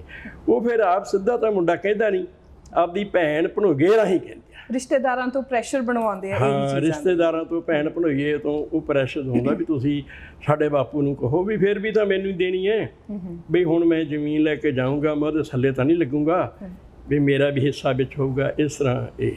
ਅੰਕਲ ਤੁਹਾਨੂੰ ਕੀ ਲੱਗਦਾ ਹੈ ਕਿ ਇਹ ਜਿਹੜਾ ਫਰਕ ਹੈ ਬਾਹਰ ਜਾਣ ਦਾ, ਇੱਕ ਲਾਲਚ ਲੋਕਾਂ ਨੂੰ, ਐਂਡ ਲੋਕ ਵੀ, ਰਿਸ਼ਤੇਦਾਰ ਵੀ ਇਨਕਰੇਜ ਕਰਦੇ ਇਸ ਗੱਲ ਨੂੰ ਕਿ ਜਾਣਾ ਚਾਹੀਦਾ ਹੈ, ਕੋਈ ਗੱਲ ਨਹੀਂ ਵੇਚ ਦਿਓ ਜ਼ਮੀਨ, ਇਹ ਅੱਗੇ ਜਾ ਕੇ ਸਮਾਜ ਨੂੰ ਨੁਕਸਾਨ ਵੀ ਦੇਵੇਗਾ ਕਿ ਇਕੱਲਾ ਇਹਦਾ ਫਾਇਦਾ ਹੀ ਹੋਏਗਾ ਕਿ ਆਪਾਂ ਬਾਹਰ ਜਾ ਕੇ ਸੈਟਲ ਹੋ ਗਏ? ਦੇਖੋ, ਇੱਕ ਸਾਡੇ ਜੇ ਤਾਂ ਹੁਣ ਜਿਵੇਂ ਥੋੜ੍ਹੇ ਜਿਹੇ ਦਿਨ ਹੋ ਗਏ, ਮੈਂ ਅਖਬਾਰ ਵਿੱਚ ਪੜ੍ਹਿਆ ਸੀ ਵੀ ਜਿਹੜਾ ਪਾਕਿਸਤਾਨ ਹੈ ਉਹਦੇ 'ਚ $21 ਬਿਲੀਅਨ ਬਾਹਰੋਂ ਪੈਸਾ ਆਇਆ, ਉਹਦੀ ਇਕਾਨਮੀ ਵਿਦੇਸ਼ਾਂ 'ਤੇ ਨਿਰਭਰ ਕਰਦੀ ਹੈ। ਜੇ ਤਾਂ ਕੋਈ ਬੱਚਾ ਬਾਹਰ ਜਾ ਕੇ ਸਾਡੇ ਇੰਡੀਆ ਨੂੰ ਡਾਲਰ ਭੇਜਦਾ ਫਿਰ ਤਾਂ ਸਾਡੇ ਦੇਸ਼ ਦੇ ਹਿੱਤ ਵਿੱਚ ਹੈ। ਜੇ ਇੱਥੋਂ ਵੀ ਵੇਚ ਕੇ ਸਾਰਾ ਕੁਝ ਲੈ ਗਿਆ ਉਹ ਚੱਕ ਕੇ, ਫਿਰ ਸਾਡੇ ਨੁਕਸਾਨ ਵੀ। ਅੰਕਲ ਇਹਦੇ 'ਚ ਬਹੁਤ ਪੇਂਡੂ ਕਹਾਵਤਾਂ ਦਾ ਜ਼ਿਕਰ ਆਉਂਦਾ ਵਾਰ-ਵਾਰ, ਉਹ ਆਪਣੀ ਸੁਸਾਇਟੀ 'ਚੋਂ ਜਾਂ ਆਮ ਜ਼ਿੰਦਗੀ 'ਚੋਂ ਮਿਸ ਹੋ ਗਈਆਂ। ਹੁਣ ਕੋਈ ਉਹ ਇਡੀਅਮਸ, ਉਹ ਮੁਹਾਵਰੇ, ਉਹ ਜਿਹੜੀਆਂ ਕਹਾਵਤਾਂ ਆ ਕੋਈ ਨਹੀਂ ਵਰਤਦਾ ਹੈਗਾ, ਬਟ ਇਹ ਤੁਸੀਂ ਇਹਦੇ 'ਚ ਬਿਲਕੁਲ ਜਿੱਦਾਂ ਖੇਤੀ ਖਸਮਾਂ ਸੇਤੀ, ਨਹੀਂ ਬਣਦੇ ਬੱਤੀ ਤੋਂ ਤੇਤੀ, ਨਹੀਂ ਬਣਦੇ ਬੱਤੀ ਤੋਂ ਤੇਤੀ। ਇਸੇ ਕਰਕੇ ਕਿਸਾਨ ਅੰਦੋਲਨ ਦੇਖ ਲਓ ਕਿੰਨੀ ਦੇਰ ਤੋਂ ਚੱਲ ਰਿਹਾ ਹੈ। ਮੈਡਮ, ਇਹ ਹੈ ਜਿਹੜਾ ਕਿਸਾਨ ਜੇ ਸਰਾਣਾ ਲਾ ਕੇ ਸੌਂ ਗਿਆ, ਖੇਤ ਵਿੱਚ ਗੇੜਾ ਨਹੀਂ ਮਾਰਦਾ, ਕੰਮ ਆ ਜਿਹੜਾ ਅਸੀਂ ਲਾਇਆ ਉੱਥੇ ਕੀ ਕਰਦਾ ਕੀ ਨਹੀਂ ਕਰਦਾ, ਕਿ ਉਹ ਵੀ ਸੁੱਤਾ ਪਿਆ ਜਾਂ ਵਿਹਲਾ ਕਿਸੇ ਪਾਸੇ ਨਸ਼ੇ ਕਰੀ ਜਾਂਦਾ ਹੈ ਜਾਂ ਇੱਧਰ ਉੱਧਰ ਫਿਰੀ ਜਾਂਦਾ ਹੈ ਜਾਂ ਕੰਮ ਕਰਦਾ ਵੀ ਕਰਦਾ, ਉਹਦੀ ਖੇਤੀ ਵੱਧਦੀ ਨਹੀਂ ਹੈ। ਇਹ ਇੱਥੇ ਮੈਂ ਇਹ ਲਿਖਿਆ ਵੀ ਜਿਹੜੀ ਖੇਤੀ ਹੈ ਉਹ ਮਾਲਕ ਨਾਲ ਹੀ ਵੱਧਦੀ ਹੈ, ਨਹੀਂ ਬਣਦੇ ਬੱਤੀ ਤੋਂ ਤੇਤੀ, ਨਹੀਂ ਤਾਂ ਜੋ ਨਹੀਂ ਜਾਂਦਾ ਤਾਂ ਉੱਥੇ ਦੀ ਉੱਥੇ ਹੀ ਰਹਿੰਦੀ ਹੈ। ਇੱਦਾਂ ਦੀਆਂ ਬਹੁਤ ਕਹਾਵਤਾਂ ਹੋ ਰਹੀਆਂ, ਇੱਕ ਹੋਰ ਸੁਣਾਓ ਅੰਕਲ, ਇਹ ਬਹੁਤ ਇੰਟਰਸਟਿੰਗ ਪੁਆਇੰਟ ਹੈ, ਹੁਣ ਇਹ ਮਿਸ ਹੋ ਗਈਆਂ ਸੁਸਾਇਟੀ ਦੇ ਵਿੱਚੋਂ। ਹਾਂਜੀ, ਜਿਵੇਂ ਇਹਦੇ ਵਿੱਚ ਦੇਖੋ ਇਹ ਲਿਖਿਆ ਹੈ ਬਈ ਇੱਕ ਲੜਕਾ ਨਾ ਜਿਹੜਾ ਇਹਨਾਂ ਦਾ ਮਾਸਟਰ ਲੱਗਿਆ ਹੋਇਆ ਸੀ ਤੇ ਉਹਦੇ ਘਰ ਹੀ ਮਾਸਟਰ ਨਹੀਂ ਸੀ, ਉਹ ਆਪਦੀ ਜਠਾਣੀ ਦੇ ਨਾਲ ਗੁੱਸੇ ਗਿੱਲੇ ਹੋ ਗਏ, ਪਰ ਉਹਦਾ ਤਾਂ ਸੁਭਾਅ ਵਧੀਆ ਸੀ, ਜਠਾਣੀ ਹੀ ਇੱਦਾਂ ਦੀ ਸੀ। ਉਹ ਸ਼ਹਿਰ ਵਿੱਚ ਅੱਡ ਘਰ ਬਣਾ ਲੈਂਦੇ ਨੇ, ਫਿਰ ਉਹ ਗੁਆਂਢਣ ਸੱਸ ਨੂੰ ਉਹਦੀ ਨੂੰ ਪੁੱਛਦੀ ਹੈ ਬਈ ਕੋਈ ਪੈਸਾ ਧੇਲਾ ਵੀ ਦਿੰਦੇ ਆ ਕਿ ਨਹੀਂ ਦਿੰਦੇ, ਇੱਕ ਥੋਤੋਂ ਹੀ ਲੈ ਜਾਂਦੇ ਆ। ਇਹਦੇ ਵਿੱਚ ਮੈਂ ਉਹ ਕਿਹਾ ਹੋਇਆ ਹੈਗਾ ਬਈ ਆਦਮੀ ਸੱਚ ਮਿਰਚਾਂ ਝੂਠ ਗੁੜ, ਆਦਮੀ ਚੇਲਾ ਰੰਨ ਗੌਰ ਜਿੱਦ ਨੂੰ ਕਹੇ ਉਹਨੂੰ ਤੁਰ ਪਾਈ। ਉਹਨੇ ਆਪਦੀ ਘਰਵਾਲੀ ਦੇ ਮਗਰ ਲੱਗਣਾ ਹੀ ਲੱਗਣਾ, ਉਹਨੇ ਜਾਣਾ ਹੀ ਜਾਣਾ। ਅਤੇ ਫਿਰ ਕਿਵੇਂ ਲੜਾਈ ਝਗੜੇ ਤੋਂ ਮੈਂ ਇਹ ਲਿਖਿਆ, ਇਹਦੇ ਵਿੱਚ ਕਹਾਵਤ ਲਿਖੀ ਹੈ ਬਈ ਸਵਾਰ ਹੋਵੇ ਚੰਗਾ ਘੋੜੀ ਹੜੇ ਕਿਉਂ, ਤਵਾ ਹੋਵੇ ਭਾਰਾ ਰੋਟੀ ਸੜੇ ਕਿਉਂ, ਮੁੰਡਾ ਹੋਵੇ ਚੰਗਾ ਨੂੰ ਸੱਸ ਲੜੇ ਕਿਉਂ। ਇਹਦੇ ਚ ਨੌ ਸੱਸ ਦੇ ਪਿਆਰ ਬਾਰੇ ਬਹੁਤ ਅੱਛੇ ਸੀਨ ਆਏ ਹੈ। ਪੁਰਾਣੀਆਂ ਨੂੰਹਾਂ ਜਿਹੜੀਆਂ ਅੱਜ ਤੋਂ ਪਹਿਲਾਂ ਜਿਹੜੀਆਂ ਸੱਸਾਂ ਨੂੰਹਾਂ ਦਾ ਬਹੁਤ ਪਿਆਰ ਹੁੰਦਾ ਸੀਗਾ, ਆਪਸ ਵਿੱਚ ਹੀ ਉਹ ਇੱਕ ਦੂਜੀ ਨੂੰ ਐਂ ਲੱਗਦਾ ਸੀ ਵੀ ਇਹਨਾਂ ਦੀ ਕੁੜੀ ਹੈ ਜਾਂ ਇਹਦੀ ਸਹੇਲੀ ਹੈ। ਅੱਜ ਪਤਾ ਨਹੀਂ ਕੀ ਕਾਰਨ ਹੋ ਗਿਆ, ਲੜਕੀਆਂ ਦੇ ਵਿੱਚ ਨਾ ਨੂੰਹਾਂ ਉਹਨਾਂ ਨੂੰ ਐਡਜਸਟ ਕਰ ਪਾਉਂਦੀਆਂ ਨੇ, ਨਾ ਸੱਸਾਂ ਐਡਜਸਟ ਕਰ ਪਾਉਂਦੀਆਂ ਨੇ।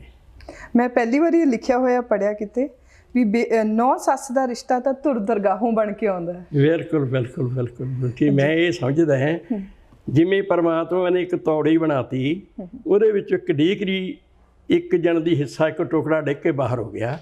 ਕਹਿੰਦੇ ਨੇ ਵੀ ਉਹੀ ਫਿੱਟ ਆਊਗਾ ਜਿਹੜਾ ਉਹਦੇ ਵਿੱਚੋਂ ਨਿਕਲਿਆ ਹੋਇਆ। ਇਸ ਕਰਕੇ ਅਸੀਂ ਕਹਿੰਦੇ ਵੀ ਨੂੰਹ ਉਹੀ ਘਰ ਦੇ ਵਿੱਚ ਆਉਂਦੀ ਹੈ ਜਿਹੜੀ ਪਹਿਲਾਂ ਤੋਂ ਹੀ ਲਿਖੀ ਹੋਈ ਪਰਿਵਾਰ ਦਾ ਹਿੱਸਾ ਪਹਿਲਾਂ ਤੋਂ ਹੀ ਹੈ। ਪਰ ਚਲੋ ਮੌਕੇ ਮੁਤਾਬਕ ਬਦਲਿਆ ਜਾ ਰਿਹਾ ਸਾਰਾ ਕੁਝ। ਇਹ ਗੱਲ ਕਿੱਦਾਂ ਜਨਰੇਟ ਹੋਈ ਆਪਣੇ ਸਾਹਿਤ ਦੇ ਵਿੱਚ ਵੀ ਜਾਂ ਲੋਕਾਂ ਦੇ ਵਿੱਚ ਆਮ ਕਿ ਔਰਤ ਪੈਰ ਦੀ ਜੁੱਤੀ ਹੁੰਦੀ ਹੈ? ਇਹਦੇ ਬਾਰੇ ਜ਼ਰੂਰ ਮੈਨੂੰ ਡਿਸਕ੍ਰਾਈਬ। ਇੱਕ ਵਾਰ ਕਿਸੇ ਪ੍ਰਿੰਸੀਪਲ ਦੀ ਮੈਂ ਰਿਟਾਇਰਮੈਂਟ ਪਾਰਟੀ 'ਤੇ ਚਲਿਆ ਗਿਆ, ਉੱਥੇ ਕਿਸੇ ਮਾਸਟਰ ਨੇ ਗੱਲ ਸੁਣਾਈ ਬਈ ਔਰਤ ਜਿਹੜੀ ਹੈ, ਉਹ ਭਾਸ਼ਣ ਦੇ ਰਿਹਾ ਸੀ ਕੋਈ ਲੈਕਚਰਰ, ਬਈ ਜਿਹੜੀ ਔਰਤ ਹੈ ਬੰਦੇ ਦੀ ਪੈਰ ਦੀ ਜੁੱਤੀ ਹੈ। ਉਹ ਇੱਕ ਸੈਕਿੰਡ ਜਾਂ 10-15 ਸੈਕਿੰਡ ਲਈ ਚੁੱਪ ਕਰ ਗਿਆ ਲੋਕਾਂ ਦਾ ਇੰਪਰੈਸ਼ਨ ਦੇਖਣ ਲਈ ਵੀ ਕੀ ਕਹਿੰਦੇ ਆ। ਜਨਾਨੀਆਂ ਸੀ ਜਿਹੜੀਆਂ ਉਹਦੇ ਕੰਨੀ ਕੌੜੀਆਂ ਜਿਹੀਆਂ ਅੱਖਾਂ ਨਾਲ ਦੇਖਣ ਲੱਗ ਗਈਆਂ ਵੀ ਇਹ ਕਹਿੰਦਾ ਔਰਤ ਬੰਦੇ ਦੀ ਪੈਰ ਦੀ ਜੁੱਤੀ ਹੈ। ਉਹ ਫਿਰ ਥੋੜ੍ਹੇ ਚਿਰ ਬਾਅਦ ਕਹਿੰਦਾ ਭਾਈ ਇਉਂ ਨਹੀਂ ਹੈ, ਜਿਸ ਤਰ੍ਹਾਂ ਕੋਈ ਇਨਸਾਨ ਬਗੈਰ ਜੁੱਤੀ ਪਾਇਆ ਇੱਕ ਕਦਮ ਨਹੀਂ ਤੁਰ ਸਕਦਾ, ਇਸ ਤਰ੍ਹਾਂ ਔਰਤ ਤੋਂ ਬਿਨਾਂ ਬੰਦਾ ਇੱਕ ਕਦਮ ਨਹੀਂ ਚੁੱਕ ਸਕਦਾ। ਇਹ ਗ੍ਰਸਤੀ ਜੀਵਨ ਦੀ ਗੱਡੀ ਦਾ ਦੂਜਾ ਪਹੀਆ ਹੈ। ਇੱਕ ਪਹੀਏ ਨਾਲ ਗੱਡੀ ਕੋਈ ਵੀ ਨਹੀਂ ਚੱਲਦੀ, ਟੇਢੀ ਮੇਢੀ ਹੋ ਜਾਂਦੀ ਹੈ ਅਤੇ ਡਿੱਗ ਪੈਂਦੀ ਹੈ। ਇਸੇ ਤਰ੍ਹਾਂ ਹੀ ਪੈਰ ਦੀ ਜੁੱਤੀ ਔਰਤ ਪੈਰ ਦੀ ਜੁੱਤੀ ਵਾਂਗ ਹੈ। ਜਿਸ ਤਰ੍ਹਾਂ ਸਾਨੂੰ ਜੁੱਤੀ ਦੀ ਲੋੜ ਹੈ ਵੀ ਅਸੀਂ ਇੱਕ ਕਦਮ ਨਹੀਂ ਨੰਗੇ ਪੈਰੀ ਚੱਲ ਸਕਦੇ, ਕੰਡੇ ਚੁਗਣਗੇ, ਰੋਡ ਚੁਗਣਗੇ, ਇਸ ਤਰ੍ਹਾਂ ਔਰਤ ਤੋਂ ਬਿਨਾਂ ਅਸੀਂ ਸਮਾਜ ਵਿੱਚ ਤਰੱਕੀ ਨਹੀਂ ਕਰ ਸਕਦੇ। ਇਹਦਾ ਅਰਥ ਇਹ ਸੀਗਾ। ਪੁਰਾਣੇ ਬੰਦਿਆਂ ਨੇ ਔਰਤ ਨੂੰ ਇਸ ਕਰਕੇ ਕਿਹਾ ਸੀ ਔਰਤ ਪੈਰ ਦੀ ਜੁੱਤੀ ਹੈ। ਅੱਜ ਕੱਲ੍ਹ ਅਸੀਂ ਅਰਧਾਂਗਣੀ ਕਹਿ ਦਿੰਦੇ ਹਾਂ ਵੀ ਸਾਡੇ ਸਰੀਰ ਦਾ ਅੱਧਾ ਅੰਗ ਹੈ, ਨਹੀਂ ਅਸੀਂ ਕਹਿੰਦੇ ਹਾਂ ਪੂਰੇ ਹੀ ਅੰਗ ਹੈ। ਇਸ ਲਈ ਇਹਨੂੰ ਹੁਣ ਦੇ ਬੰਦਿਆਂ ਨੇ ਉਲਟ ਲੈ ਲਿਆ, ਬਹੁਤ ਜ਼ਿਆਦਾ ਇੱਕ ਆਫੈਂਸਿਵ ਲੈਂਗੁਏਜ ਚ ਆ ਵੀ ਇਹ ਤਾਂ ਬਹੁਤ ਨੀਵੀਂ ਹੈ ਔਰਤ ਤਾਂ। ਇਸ ਕਰਕੇ ਨਹੀਂ, ਔਰਤ ਨੀਵੀਂ ਨਹੀਂ ਹੈ, ਔਰਤ ਬਰਾਬਰ ਦੀ ਹਿੱਸੇਦਾਰ ਹੈ। ਤੁਸੀਂ ਇਸ ਕਿਤਾਬ ਦੇ ਵਿੱਚ ਪਿੰਡ ਲੈਵਲ ਤੇ ਰਾਜਨੀਤੀ, ਸਰਪੰਚੀ ਦੀਆਂ ਵੋਟਾਂ ਦਾ ਜ਼ਿਕਰ ਕੀਤਾ ਔਰ ਆਈ ਥਿੰਕ ਆਪਣੇ ਇਲੈਕਸ਼ਨ ਮੇਲੇ ਦਾ ਸਭ ਤੋਂ ਬੇਸਿਕ ਜੋ ਇਨਫਰਾਸਟ੍ਰਕਚਰ ਹੈ ਉਹ ਪਿੰਡਾਂ ਦੀਆਂ ਵੋਟਾਂ ਸਰਪੰਚੀ ਦੀਆਂ। ਜੀ। ਔਰ ਕਿਸ ਤਰ੍ਹਾਂ ਇੱਕ ਇਮਾਨਦਾਰ ਇਨਸਾਨ ਸਰਵਾਈਵ ਕਰਦਾ ਹੈ ਬਹੁਤ ਮੁਸ਼ਕਿਲ ਦੇ ਨਾਲ, ਔਰ ਕਿਵੇਂ ਉਸ ਬੰਦੇ ਨੂੰ ਮਜਬੂਰ ਕੀਤਾ ਜਾਂਦਾ ਕਿ ਉਹ ਵੀ ਬਾਕੀਆਂ ਵਾਂਗੂ ਘਰ ਬੁਲਾ ਕੇ ਖਵਾਵੇ ਪਿਲਾਵੇ ਲੋਕਾਂ ਨੂੰ ਵੋਟਾਂ ਦੇ ਲਈ। ਇਸ ਬਾਰੇ ਜ਼ਰੂਰ ਦੱਸੋ। ਮੇਰਾ ਪੇਂਡੂ ਜੀਵਨ ਹੈ, ਮੈਂ ਕਈ ਇਲੈਕਸ਼ਨਾਂ ਕਰਵਾਈਆਂ ਵੀ ਨੇ ਅਤੇ ਪਿੰਡ ਦੇ ਵਿੱਚ ਰਹਿੰਦਿਆਂ ਹੋਇਆਂ ਕਈ ਇਲੈਕਸ਼ਨਾਂ ਕਰਵਾਈਆਂ ਅਤੇ ਕਈ ਇਲੈਕਸ਼ਨਾਂ ਦੇਖੀਆਂ ਵੀ ਨੇ। ਜਦੋਂ ਇੱਕ ਧੜਾ, ਕਿਉਂਕਿ ਇੱਕ ਧੜਾ ਤਾਂ ਹੁੰਦਾ ਹੀ ਨਹੀਂ, ਸਰਬਸੰਮਤੀ ਬੜੀ ਘੱਟ ਹੁੰਦੀ ਹੈ। ਜਦੋਂ ਇੱਕ ਧੜਾ ਦੂਸਰੇ ਧੜੇ ਦੇ ਨਾਲ ਮੁਕਾਬਲਾ ਕਰਦਾ ਹੈ ਤਾਂ ਉਹਦੇ ਜਿਹੜੇ ਵਰਕਰ ਹੁੰਦੇ ਆ ਉਹ ਆ ਕੇ ਦੱਸਦੇ ਨੇ ਵੀ ਫਲਾਣਾ ਦਾ ਯਾਰ ਇੰਨਾ ਖਰਚ ਕਰਦਾ ਹੈ ਅਤੇ ਫਲਾਣੇ ਨੇ ਇੰਨੇ ਪੈਸੇ ਵੰਡੇ ਹੈ, ਇੰਨੇ ਆ ਕੁਛ ਕੀਤਾ ਹੈ, ਆਪਾਂ ਵੀ ਜੇ ਕਰੀਏ ਤਾਂ ਉਹ ਵੀ ਉਹਨਾਂ ਵਾਂਗੂ ਹੀ ਫਿਰ ਪੈਸਾ ਖਰਚ ਕਰਦੇ ਆ, ਸ਼ਰਾਬਾਂ ਪਿਲਾਉਂਦੇ ਆ, ਆਂਡੇ ਮੀਟ ਖਵਾਉਂਦੇ ਆ, ਘਰ ਬੁਲਾਉਂਦੇ ਆ, ਲੰਗਰ ਲਾਉਂਦੇ ਆ ਤਾਂ ਕਿ ਸਾਡੀ ਹਾਰ ਨਾ ਹੋਵੇ, ਜਿੱਤ ਜਾਵੇ। ਲੋਕਾਂ ਦਾ ਪਤਾ ਨਹੀਂ ਕਿਉਂ ਗੱਲ ਹੈ ਵੀ ਟ੍ਰੈਂਡ ਹੀ ਇਸ ਪਾਸੇ ਨੂੰ ਹੋ ਗਿਆ, ਜਿਹੜੇ ਜ਼ਿਆਦਾ ਖਵਾਉਂਦੇ ਪਿਆਉਂਦੇ ਆ ਸਾਰੇ ਉੱਥੇ ਵਿਹਲੇ ਤੁਰ ਜਾਂਦੇ ਆ ਅਤੇ ਬਹੁਤ ਰੁਪਈਆ ਖਰਚ ਹੁੰਦਾ ਹੈ। ਅਤੇ ਉਹਦੇ ਵਿੱਚ ਧੜੇਬੰਦੀ ਜਿਹੜੀਆਂ ਮਾੜੀਆਂ ਮੋਟੀਆਂ ਘੱਟ ਵੱਧ ਵੋਟਾਂ ਨੇ ਜਿੱਤ ਵੀ ਜਾਂਦਾ ਹੈ, ਜਿਹੜਾ ਧੜਾ ਹਾਰ ਜਾਂਦਾ ਹੈ ਉਹ ਆਪਣੇ ਮਨ 'ਚੋਂ ਨਹੀਂ ਕੱਢਦਾ ਗੱਲ, ਉਹ ਆਪਣੇ ਮਨ ਦੇ ਵਿੱਚ ਗੱਲ ਇਹੀ ਰੱਖਦਾ ਵੀ ਮੈਨੂੰ ਇਹਨੇ ਹਰਾਇਆ। ਉਹ ਆਪਸ ਵਿੱਚ ਵਿਰੋਧੀ ਬਣ ਜਾਂਦੇ ਨੇ। ਦੁਸ਼ਮਣੀ ਟਾਈਪ ਪੈਦਾ ਹੋ ਹਾਂਜੀ, ਇਹ ਜਣ ਦੀ ਸਿਆਸਤ ਜਿਹੜੀ ਪਿੰਡਾਂ ਦੇ ਵਿੱਚੋਂ ਸ਼ੁਰੂ ਹੁੰਦੀ ਹੈ, ਉੱਪਰ ਤੱਕ ਚੱਲਦੀ ਹੈ, ਸ਼ਹਿਰਾਂ 'ਚ ਆ ਜਾਂਦੀ ਹੈ, ਫਿਰ ਸਟੇਟ ਲੈਵਲ 'ਤੇ, ਫਿਰ ਇੰਡੀਆ ਲੈਵਲ 'ਤੇ, ਸੈਂਟਰਲ ਲੈਵਲ 'ਤੇ, ਇਹ ਉੱਥੇ ਹੀ ਚੱਲਦੀ ਹੈ। ਅੱਜ ਕੱਲ੍ਹ ਤਾਂ ਬਹੁਤ ਹੀ ਜ਼ਿਆਦਾ ਖਰਚ ਕਰਨ ਲੱਗ ਗਏ, ਅਤੇ ਇੰਨਾ ਨਹੀਂ ਖਰਚ ਹੋਣਾ ਚਾਹੀਦਾ। ਲੋਕਾਂ ਦੀ ਆਪਣੀ ਰਾਏ ਹੋਣੀ ਚਾਹੀਦੀ ਹੈ ਬਈ ਆਹ ਬੰਦਾ ਚੰਗਾ ਹੈ, ਇਸ ਨੂੰ ਵੋਟ ਪਾਓ। ਇਮਾਨਦਾਰ ਬੰਦੇ ਨੂੰ ਕੋਈ ਬੰਦਾ ਵੀ ਰਹਿਣ ਨਹੀਂ ਦਿੰਦਾ। ਜਿਹੜਾ ਬੰਦਾ 1 ਲੱਖ ਰੁਪਏ ਦੇ ਵਿੱਚੋਂ 20-25 ਹਜ਼ਾਰ ਆਪ ਖਾਂਦਾ ਉਹਨੂੰ ਲੋਕ ਚੰਗਾ ਸਮਝਦੇ ਨੇ। ਜਿਹੜਾ ਬੰਦਾ ਸਮਝਦੇ ਘਰੋਂ ਲਾਉਂਦਾ ਉਹਨੂੰ ਲੋਕ ਕਹਿੰਦੇ ਨੇ ਨਹੀਂ, ਇਹ ਫਿਰ ਵੀ ਸ਼ੱਕ ਕਰਦੇ ਨੇ ਉਹਦੇ 'ਤੇ। ਇਹਦੇ ਵਿੱਚ ਮੇਰਾ ਪਾਤਰ ਜਿਹੜਾ ਨਿੱਕਾ ਸਿੰਘ 2-3 ਵਾਰੀ ਸਰਪੰਚ ਬਣਦਾ ਹੈ, ਉਹ ਬੜਾ ਹੀ ਇਮਾਨਦਾਰ ਹੈ ਅਤੇ ਲੋਕਾਂ ਦਾ ਭਲਾ ਵੀ ਕਰਦਾ ਹੈ, ਗਰੀਬ ਗੁਰਬੇ ਨੂੰ ਪੈਸੇ ਵੀ ਉਹ ਦੇ ਦਿੰਦਾ ਹੈ। ਉਹਦੇ ਮੁਕਾਬਲੇ 'ਚ ਜਿਹੜਾ ਦੂਸਰੇ ਪਾਸੇ ਬੰਦਾ ਆਪੋਜੀਸ਼ਨ ਦਾ ਖੜ੍ਹਦਾ ਹੈ, ਉਹ ਦਿਹਾੜੀਆਂ ਵੀ ਮਜ਼ਦੂਰਾਂ ਦੀਆਂ ਦੱਬ ਲੈਂਦਾ ਅਤੇ ਉਹਨਾਂ ਨੂੰ ਦੱਬ ਦਿੰਦਾ, ਉਹ ਬੇਈਮਾਨ ਹੈ। ਲੇਕਿਨ ਉਹ ਅੜਬੀ ਹੈ। ਅਤੇ ਇਸ ਤਰ੍ਹਾਂ ਇਹ ਪਿੰਡਾਂ ਦੇ ਵਿੱਚ ਇਹ ਵੀ ਚੱਲਦਾ ਹੈ। ਇਹ ਤਾਂ ਸਾਡੇ ਸ਼ਹਿਰਾਂ ਵਿੱਚ ਵੀ ਆ ਗਿਆ ਹੁਣ। ਹਾਂਜੀ, ਸਾਡੇ ਸ਼ਹਿਰਾਂ ਵਿੱਚ ਵੀ ਆ ਗਿਆ ਅਤੇ ਧੜੇਬੰਦੀ ਹੋ ਗਈ। ਭਾਵੇਂ ਉੱਪਰ ਜਾ ਕੇ ਲੀਡਰ ਸਾਰੇ ਇੱਕ ਹੋ ਜਾਂਦੇ ਨੇ, ਅਸੀਂ ਇੱਥੇ ਗਰਾਊਂਡ ਲੈਵਲ 'ਤੇ ਇੱਕ ਦੂਜੇ ਨਾਲ ਅੱਖਾਂ ਕੱਢੀ ਜਾਂਦੇ ਅਤੇ ਲੜੀ ਜਾਂਦੇ ਹਾਂ। ਪਰ ਅੰਕਲ ਇਹ ਪੋਲੀਟੀਕਲ ਪ੍ਰੋਪਾਗੈਂਡਾਸ ਕਿੱਦਾਂ ਲੋਕਾਂ ਦੀ ਮਜਬੂਰੀ ਦਾ ਫਾਇਦਾ ਉਠਾਉਂਦੇ ਨੇ, ਇਹਦੇ 'ਚ ਵੀ ਤੁਸੀਂ ਬਿਆਨ ਕੀਤਾ ਹੈ ਕਿ ਜਿਹੜੇ ਪਿੰਡਾਂ ਦੇ ਲੋਕ ਆ, ਹਾਂਜੀ, ਉਹ ਮਜਬੂਰ ਹੋ ਜਾਂਦੇ ਆ ਪੈਸਾ ਲੈਣ ਲਈ, ਕਿਉਂਕਿ ਉਹਨਾਂ ਦੀ ਜ਼ਰੂਰਤ ਆ ਪੈਸਾ। ਉਹ ਮਜ਼ਦੂਰੀ ਕਰਕੇ ਪੈਸਾ ਕਮਾਉਂਦੇ ਆ ਔਰ ਉਹ ਜਸਟ ਆਪਣੀ ਵੋਟ ਕਾਸਟ ਕਰ ਦਿੰਦੇ ਆ ਜਿਹੜਾ ਵੀ ਉਹਨਾਂ ਨੂੰ ਪੈਸੇ ਦਿੰਦਾ ਹੈ, ਕਿਉਂਕਿ ਉਹਨਾਂ ਨੂੰ ਵੋਟ ਦੀ ਇੰਨੀ ਵੈਲਿਊ ਨਹੀਂ ਪਤਾ ਜਿੰਨੀ ਉਹਨਾਂ ਨੂੰ ਲੂਣ ਦੀ ਪਤਾ। ਸੋ ਇਸੇ ਤਰ੍ਹਾਂ ਹੀ ਆਪਾਂ ਹੁਣ ਵੀ ਦੇਖ ਰਹੇ ਹਾਂ ਫ੍ਰੀ ਬਿਜਲੀ ਦੇਣ ਦੇ ਲਾਰੇ, ਹਾਂਜੀ, ਐਂਡ ਹੋਰ ਵੀ ਬਹੁਤ ਤਰ੍ਹਾਂ ਦੇ ਫ੍ਰੀ ਆਟਾ, 2 ਰੁਪਏ ਕਿਲੋ ਦਾਲ ਰੋਟੀ ਦੇਣ ਦੇ ਲਾਰੇ। ਸੋ ਇਹ ਲੋਕਾਂ ਦੀਆਂ ਮਜਬੂਰੀਆਂ ਦਾ ਫਾਇਦਾ ਉਠਾਇਆ ਜਾਂਦਾ ਹੈ। ਪਹਿਲਾਂ ਤੋਂ ਵੀ ਇੱਦਾਂ ਹੀ ਸੀ ਕਿ ਹੁਣ ਜ਼ਿਆਦਾ ਹੋ ਗਿਆ? ਨਹੀਂ, ਮੈਨੂੰ ਪਹਿਲਾਂ ਨਹੀਂ ਸੀ ਕੋਈ ਇੱਦਾਂ ਦੀ। ਪਹਿਲਾਂ ਇੱਦਾਂ ਨਹੀਂ ਸੀ ਹੁੰਦਾ, ਕਿਉਂਕਿ ਮੈਂ ਬੜਾ ਛੋਟਾ ਜਿਹਾ ਹੁੰਦਾ ਸੀ ਜਦੋਂ ਸਰਪੰਚ ਦੀ ਇਲੈਕਸ਼ਨ ਹੁੰਦੀ ਸੀ। ਤਾਂ 2 ਕੁ ਦਿਨ ਪਹਿਲਾਂ ਅਤੇ 5-7-10 ਬੰਦੇ ਇਕੱਠੇ ਹੋ ਕੇ ਨਾ ਕੋਈ ਨਾਅਰੇ ਲਾਉਂਦੇ, ਨਾ ਉੱਚੀ ਉੱਚੀ ਬੋਲਦੇ, ਨਾ ਭੰਗੜਾ ਗਿੱਧਾ ਪਾਉਂਦੇ, ਐਂ ਤੁਰੇ ਜਾਂਦੇ ਲੋਕਾਂ ਨੂੰ ਕਹਿੰਦੇ ਭਾਈ ਮੈਂ ਵੋਟਾਂ ਦੇ ਵਿੱਚ ਖੜ੍ਹਾ ਹੋ ਗਿਆ, ਤੁਸੀਂ ਮੈਨੂੰ ਵੋਟ ਪਾਉਣੀ ਆ। ਨਾ ਕਿਤੇ ਐਂ ਟੈਂਟ ਲੱਗਦੇ, ਨਾ ਸ਼ਰਾਬਾਂ ਪਿਆਈਆਂ ਜਾਂਦੀਆਂ। ਜਿੱਦਣ ਉਹ ਜਿੱਤ ਜਾਂਦਾ ਉਸ ਦਿਨ ਜ਼ਰੂਰ ਮਾੜਾ ਮੋਟਾ ਲੱਡੂ ਵੰਡ ਦਿੰਦੇ, ਜਾਂ ਨੇੜੇ ਦੇ ਖਾਸ ਬੰਦਿਆਂ ਨੂੰ ਘਰ ਵਿੱਚ ਮਹਿਮਾਨਬਾਜ਼ੀ ਕਰ ਲੈਂਦੇ। ਇੱਦਾਂ ਨਹੀਂ ਸੀ ਦੇਖਿਆ ਜਿੰਨਾ ਹੁਣ ਦੇਖਿਆ। ਪਰ ਇਹ ਤਾਂ ਫਿਰ ਬਹੁਤ ਸਿੰਪਲ ਦੱਸ ਰਹੇ ਤੁਸੀਂ ਵੀ, ਇੰਨਾ ਸਿੰਪਲ ਹੁੰਦਾ ਸੀ? ਬਿਲਕੁਲ ਇੱਦਾਂ ਹੀ ਸੀਗਾ ਜੀ। ਮੇਰੇ ਪਿੰਡ ਦਾ ਸਰਪੰਚ ਹੁੰਦਾ ਸੀ ਕੁਲਦੀਪ ਸਿੰਘ, ਸਰਪੰਚ ਬੜਾ ਵਧੀਆ ਰਿਹਾ, ਸਾਡੇ ਨਾਲ ਬੜੇ ਅੱਛੇ ਰਿਲੇਸ਼ਨ ਰੱਖੇ ਆ ਉਹਨੇ। ਮੇਰੇ ਲੁਧਿਆਣਾ ਜ਼ਿਲ੍ਹੇ 'ਚ ਪਿੰਡ ਹੈ, ਹੱਲੇਵਾਲ ਪਿੰਡ ਹੈ, ਮਤਲਬ ਜ਼ਿਲ੍ਹਾ ਲੁਧਿਆਣਾ, ਇਹਦੇ ਵਿੱਚ ਲਿਖਿਆ ਵੀ ਹੋਇਆ। ਅਤੇ ਉਹਦੇ ਬੜੇ ਅੱਛੇ ਸਰਪੰਚ ਸੀਗੇ, ਅਤੇ ਉਹ ਤਾਂ ਕੰਮ ਵੀ ਵਧੀਆ ਕਰਦੇ ਸੀ, ਗਰੀਬ ਅਮੀਰ ਹਰੇਕ ਦਾ ਕੰਮ ਚੰਗਾ ਕਰਦੇ ਸੀ। ਉਹਨਾਂ ਨੇ ਮੈਂ ਨਹੀਂ ਦੇਖਿਆ ਵੀ ਕਦੇ ਇੰਨੀਆਂ ਸ਼ਰਾਬਾਂ ਪਾਈਆਂ। ਹੁਣ ਜਿਵੇਂ ਹੁਣ ਤਾਂ ਟੈਂਟ ਲੱਗ ਜਾਂਦੇ ਨੇ, ਲੰਗਰ ਹੀ ਚੱਲੀ ਜਾਂਦਾ ਸਾਰਾ ਦਿਨ। ਅਤੇ ਹੁਣ ਜਿਹੜੀ ਸਿਆਸਤ ਹੈ ਨਾ, ਇਹ ਜ਼ਿਆਦਾ ਜਾਨੀ ਕਰਪਟ ਹੋ ਗਈ ਹੈ, ਮਹਿੰਗੀ ਵੀ ਹੋ ਗਈ ਹੈ। ਹੁਣ ਇਲੈਕਸ਼ਨ ਲੜਨੀ ਇੱਕ ਸਰਪੰਚ ਨੂੰ MLA ਨਾਲੋਂ ਜ਼ਿਆਦਾ ਖਰਚ ਕਰਨਾ ਪੈਂਦਾ ਹੈ, MLA ਨਾਲੋਂ ਵੱਧ ਖਰਚ ਕਰਨਾ ਪੈਂਦਾ। ਆਹ ਹੁਣ ਦੇਖੋ, ਅਸੀਂ MCA ਦੀਆਂ ਇਲੈਕਸ਼ਨਾਂ ਦੇਖੀਆਂ ਨੇ, ਖਾਂਦੇ ਲੋਕ ਕਿਤੇ ਨੇ, ਪੀਂਦੇ ਲੋਕ ਕਿਤੇ ਨੇ, ਵੋਟ ਕਿਤੇ ਪਾਉਂਦੇ ਆ। ਇਸ ਲਈ ਇਹ ਸਿਸਟਮ ਹੈ ਜਿਹੜਾ ਸਿਆਸਤ ਦਾ, ਕਰਪਸ਼ਨ ਵੱਲ ਨੂੰ ਵੱਧ ਗਿਆ। ਉਹ ਗਰੀਬ ਲੋਕ ਨੇ ਜਿਹੜੇ, ਉਹਨਾਂ ਦੀ ਇਹ ਮਜਬੂਰੀ ਹੁੰਦੀ ਹੈ, ਜਿਵੇਂ ਬਾਹਰੋਂ ਜਿਹੜੇ ਮਾਈਗ੍ਰੇਟ ਹੋ ਕੇ ਆਏ ਹੋਏ ਨੇ ਬੰਦੇ, ਯੂਪੀ ਬਿਹਾਰ ਦੇ ਜਾਂ ਹੋਰ ਕਿਸੇ ਸਟੇਟ ਦੇ, ਉਹਨਾਂ ਦੀਆਂ ਜਿਹੜੇ ਪੋਲੀਟੀਕਲ ਲੀਡਰ ਨੇ ਵੋਟਾਂ ਬਣਾ ਲੈਂਦੇ ਆ। ਉਸ ਸਮੇਂ ਫਿਰ ਉਹਨਾਂ ਨੂੰ ਭਰਮਾਉਣ ਦੀ ਖਾਤਰ ਵੀ ਸਾਡੇ ਬੰਨੀ ਵੀ ਮੈਨੂੰ ਵੋਟ ਪਾਈ ਜਾਵੇ, ਉਹਨੂੰ ਮੌਕੇ 'ਤੇ ਫਿਰ ਚੋਰੀ ਛਿੱਪੇ ਕਦੇ ਆਟਾ, ਕੋਈ ਜਾਂ 500-700 ਰੁਪਈਆ ਜਾਂ 1000 ਰੁਪਈਆ ਜਾਂ ਸ਼ਰਾਬ ਸ਼ੁਰੂ ਐਸਾ ਬਣ ਦਿੰਦੇ ਆ। ਇਹ ਸਿਆਸਤ ਦੇ ਵਿੱਚ ਇੱਕ ਗੰਦਾ ਰਿਵਾਜ ਆ ਗਿਆ। ਇਹ ਤੁਹਾਡਾ ਕਹਿਣ ਦਾ ਹੈ ਕਿ ਇਹ ਪਹਿਲਾਂ ਨਹੀਂ ਸੀਗਾ? ਪਹਿਲਾਂ ਪਿਛਲੇ ਕਿੰਨੇ ਸਾਲਾਂ ਤੋਂ ਤੁਹਾਨੂੰ ਲੱਗਦਾ ਕਿ ਜ਼ਿਆਦਾ? ਮੈਨੂੰ ਲੱਗਦਾ ਵੀ ਕੋਈ 10-15 ਸਾਲ ਹੀ ਹੋਏ ਹੈ, ਜ਼ਿਆਦਾ ਨਹੀਂ ਹੋਏ। ਉਦੋਂ ਪਹਿਲਾਂ ਮੇਰੀ ਵੀ ਉਮਰ ਹੁਣ ਸਮਝ ਲਓ 70 ਸਾਲ ਦੀ ਹੋਣ ਵਾਲੀ ਹੈ, ਅਤੇ ਅਸੀਂ ਜਾਣੀ ਇਹ 10-15 ਸਾਲ ਤੋਂ ਜ਼ਿਆਦਾ ਹੀ ਦੇਖ ਰਹੇ ਹਾਂ ਕੁਛ। ਪਹਿਲਾਂ ਨਹੀਂ ਸੀ ਇਹ। ਹੁਣ ਸਿਆਸੀ ਪਾਰਟੀਆਂ ਕੋਲ ਜ਼ਿਆਦਾ ਪੈਸਾ ਆ ਗਿਆ ਕਿ ਲੋਕ ਲਾਲਚੀ ਹੋ ਗਏ? ਸਿਆਸੀ ਪਾਰਟੀਆਂ ਕੋਲ ਪੈਸਾ ਵੀ ਜ਼ਿਆਦਾ ਹੈ, ਪੈਸਾ ਖਰਚ ਹੀ ਜ਼ਿਆਦਾ ਕਰੀ ਜਾਂਦੇ ਨੇ। ਜਿਹੜੇ ਚੋਣ ਕਮਿਸ਼ਨਰ ਉਹ ਵੀ ਲਿਮਟ ਵਧਾਈ ਜਾਂਦੇ ਆ। 3 ਲੱਖ ਰੁਪਈਆ ਜੀ ਇੱਕ MC ਦੀ ਇਲੈਕਸ਼ਨ ਲਈ ਹੈ, 25-30, 28-30 ਲੱਖ ਰੁਪਈਆ MLA ਖਰਚੂਗਾ, 1 ਕਰੋੜ ਰੁਪਈਆ, 2 ਕਰੋੜ ਰੁਪਈਆ MP ਖਰਚੂ, ਅਤੇ ਲਿਮਟ ਲਾ ਰਹੇ ਆ। ਤੇ ਬੜਾ ਉਹਨਾਂ ਦਾ ਖਰਚ ਹੁੰਦਾ ਜਾਣੀ ਐਡਵਰਟਾਈਜ਼ਮੈਂਟ 'ਤੇ ਖਰਚ ਹੁੰਦਾ, ਥਾਂ ਤੇ ਪੋਸਟਰ ਲਾਏ ਜਾਂਦੇ ਆ, ਹੋਰਡਿੰਗ ਲਾਏ ਜਾਂਦੇ ਆ, ਖਰਚ ਹੀ ਬਹੁਤ ਕੀਤਾ ਜਾਂਦਾ। ਆਪਾਂ ਅਕਸਰ ਵੀ ਦੇਖਦੇ ਹਾਂ ਹਰ ਅਖਬਾਰ 'ਚ ਦਲਿਤ ਨਾਮ ਦੇ ਨਾਲ ਜੁੜ ਕੇ ਖਬਰਾਂ ਬਹੁਤ ਆਉਂਦੀਆਂ ਹੈ। ਤੁਹਾਡੇ ਨਾਵਲ ਦੇ ਵਿੱਚ ਵੀ ਦਲਿਤ ਸਮਾਜ ਬਾਰੇ ਲਿਖਿਆ ਗਿਆ ਕਿ ਪਿੰਡਾਂ 'ਚ ਕਿਵੇਂ ਦਲੇ ਹੋਏ ਨੇ ਔਰ ਕਿੱਦਾਂ ਅਲੱਗ-ਅਲੱਗ ਸਰਪੰਚੀ ਦੇ ਜਿਹੜੇ ਦੋ ਪਾਰਟੀਆਂ ਹੁੰਦੀਆਂ ਨੇ ਉਹ ਵੀ ਇਹਨਾਂ ਨੂੰ ਸ਼ੋਸ਼ਣ ਕਰਦੇ ਆ ਇਹਨਾਂ ਦਾ। ਬਿਲਕੁਲ ਜੀ। ਇਹ ਸਹਿਨਸ਼ੀਲਤਾ, ਹਾਂਜੀ, ਇਹ ਇਨਟੋਲਰੈਂਸ, ਇਹ ਧਰੂਵੀਕਰਨ ਪਿੰਡਾਂ ਦਾ, ਹਾਂਜੀ, ਇਹ ਪਿਛਲੇ 30 ਸਾਲਾਂ ਤੋਂ ਤੁਸੀਂ ਅਗਰ ਦੇਖੋ ਤੇ ਅੱਜ ਤੱਕ ਇਹ ਵਧਿਆ ਘਟਿਆ, ਇਹਦੇ 'ਚ ਕਿੱਦਾਂ ਚੇਂਜਸ ਆਏ? ਨਹੀਂ, ਮੈਂ ਪਹਿਲਾਂ ਇੰਨਾ ਨਹੀਂ ਸੀ ਹੁੰਦਾ। ਮੈਂ ਜਿਵੇਂ ਹੁਣ ਪਹਿਲਾਂ ਵੀ ਦੱਸ ਕੇ ਹਟਿਆ, ਹੁਣ ਕੁਛ ਜ਼ਿਆਦਾ ਹੀ ਹੋ ਗਿਆ।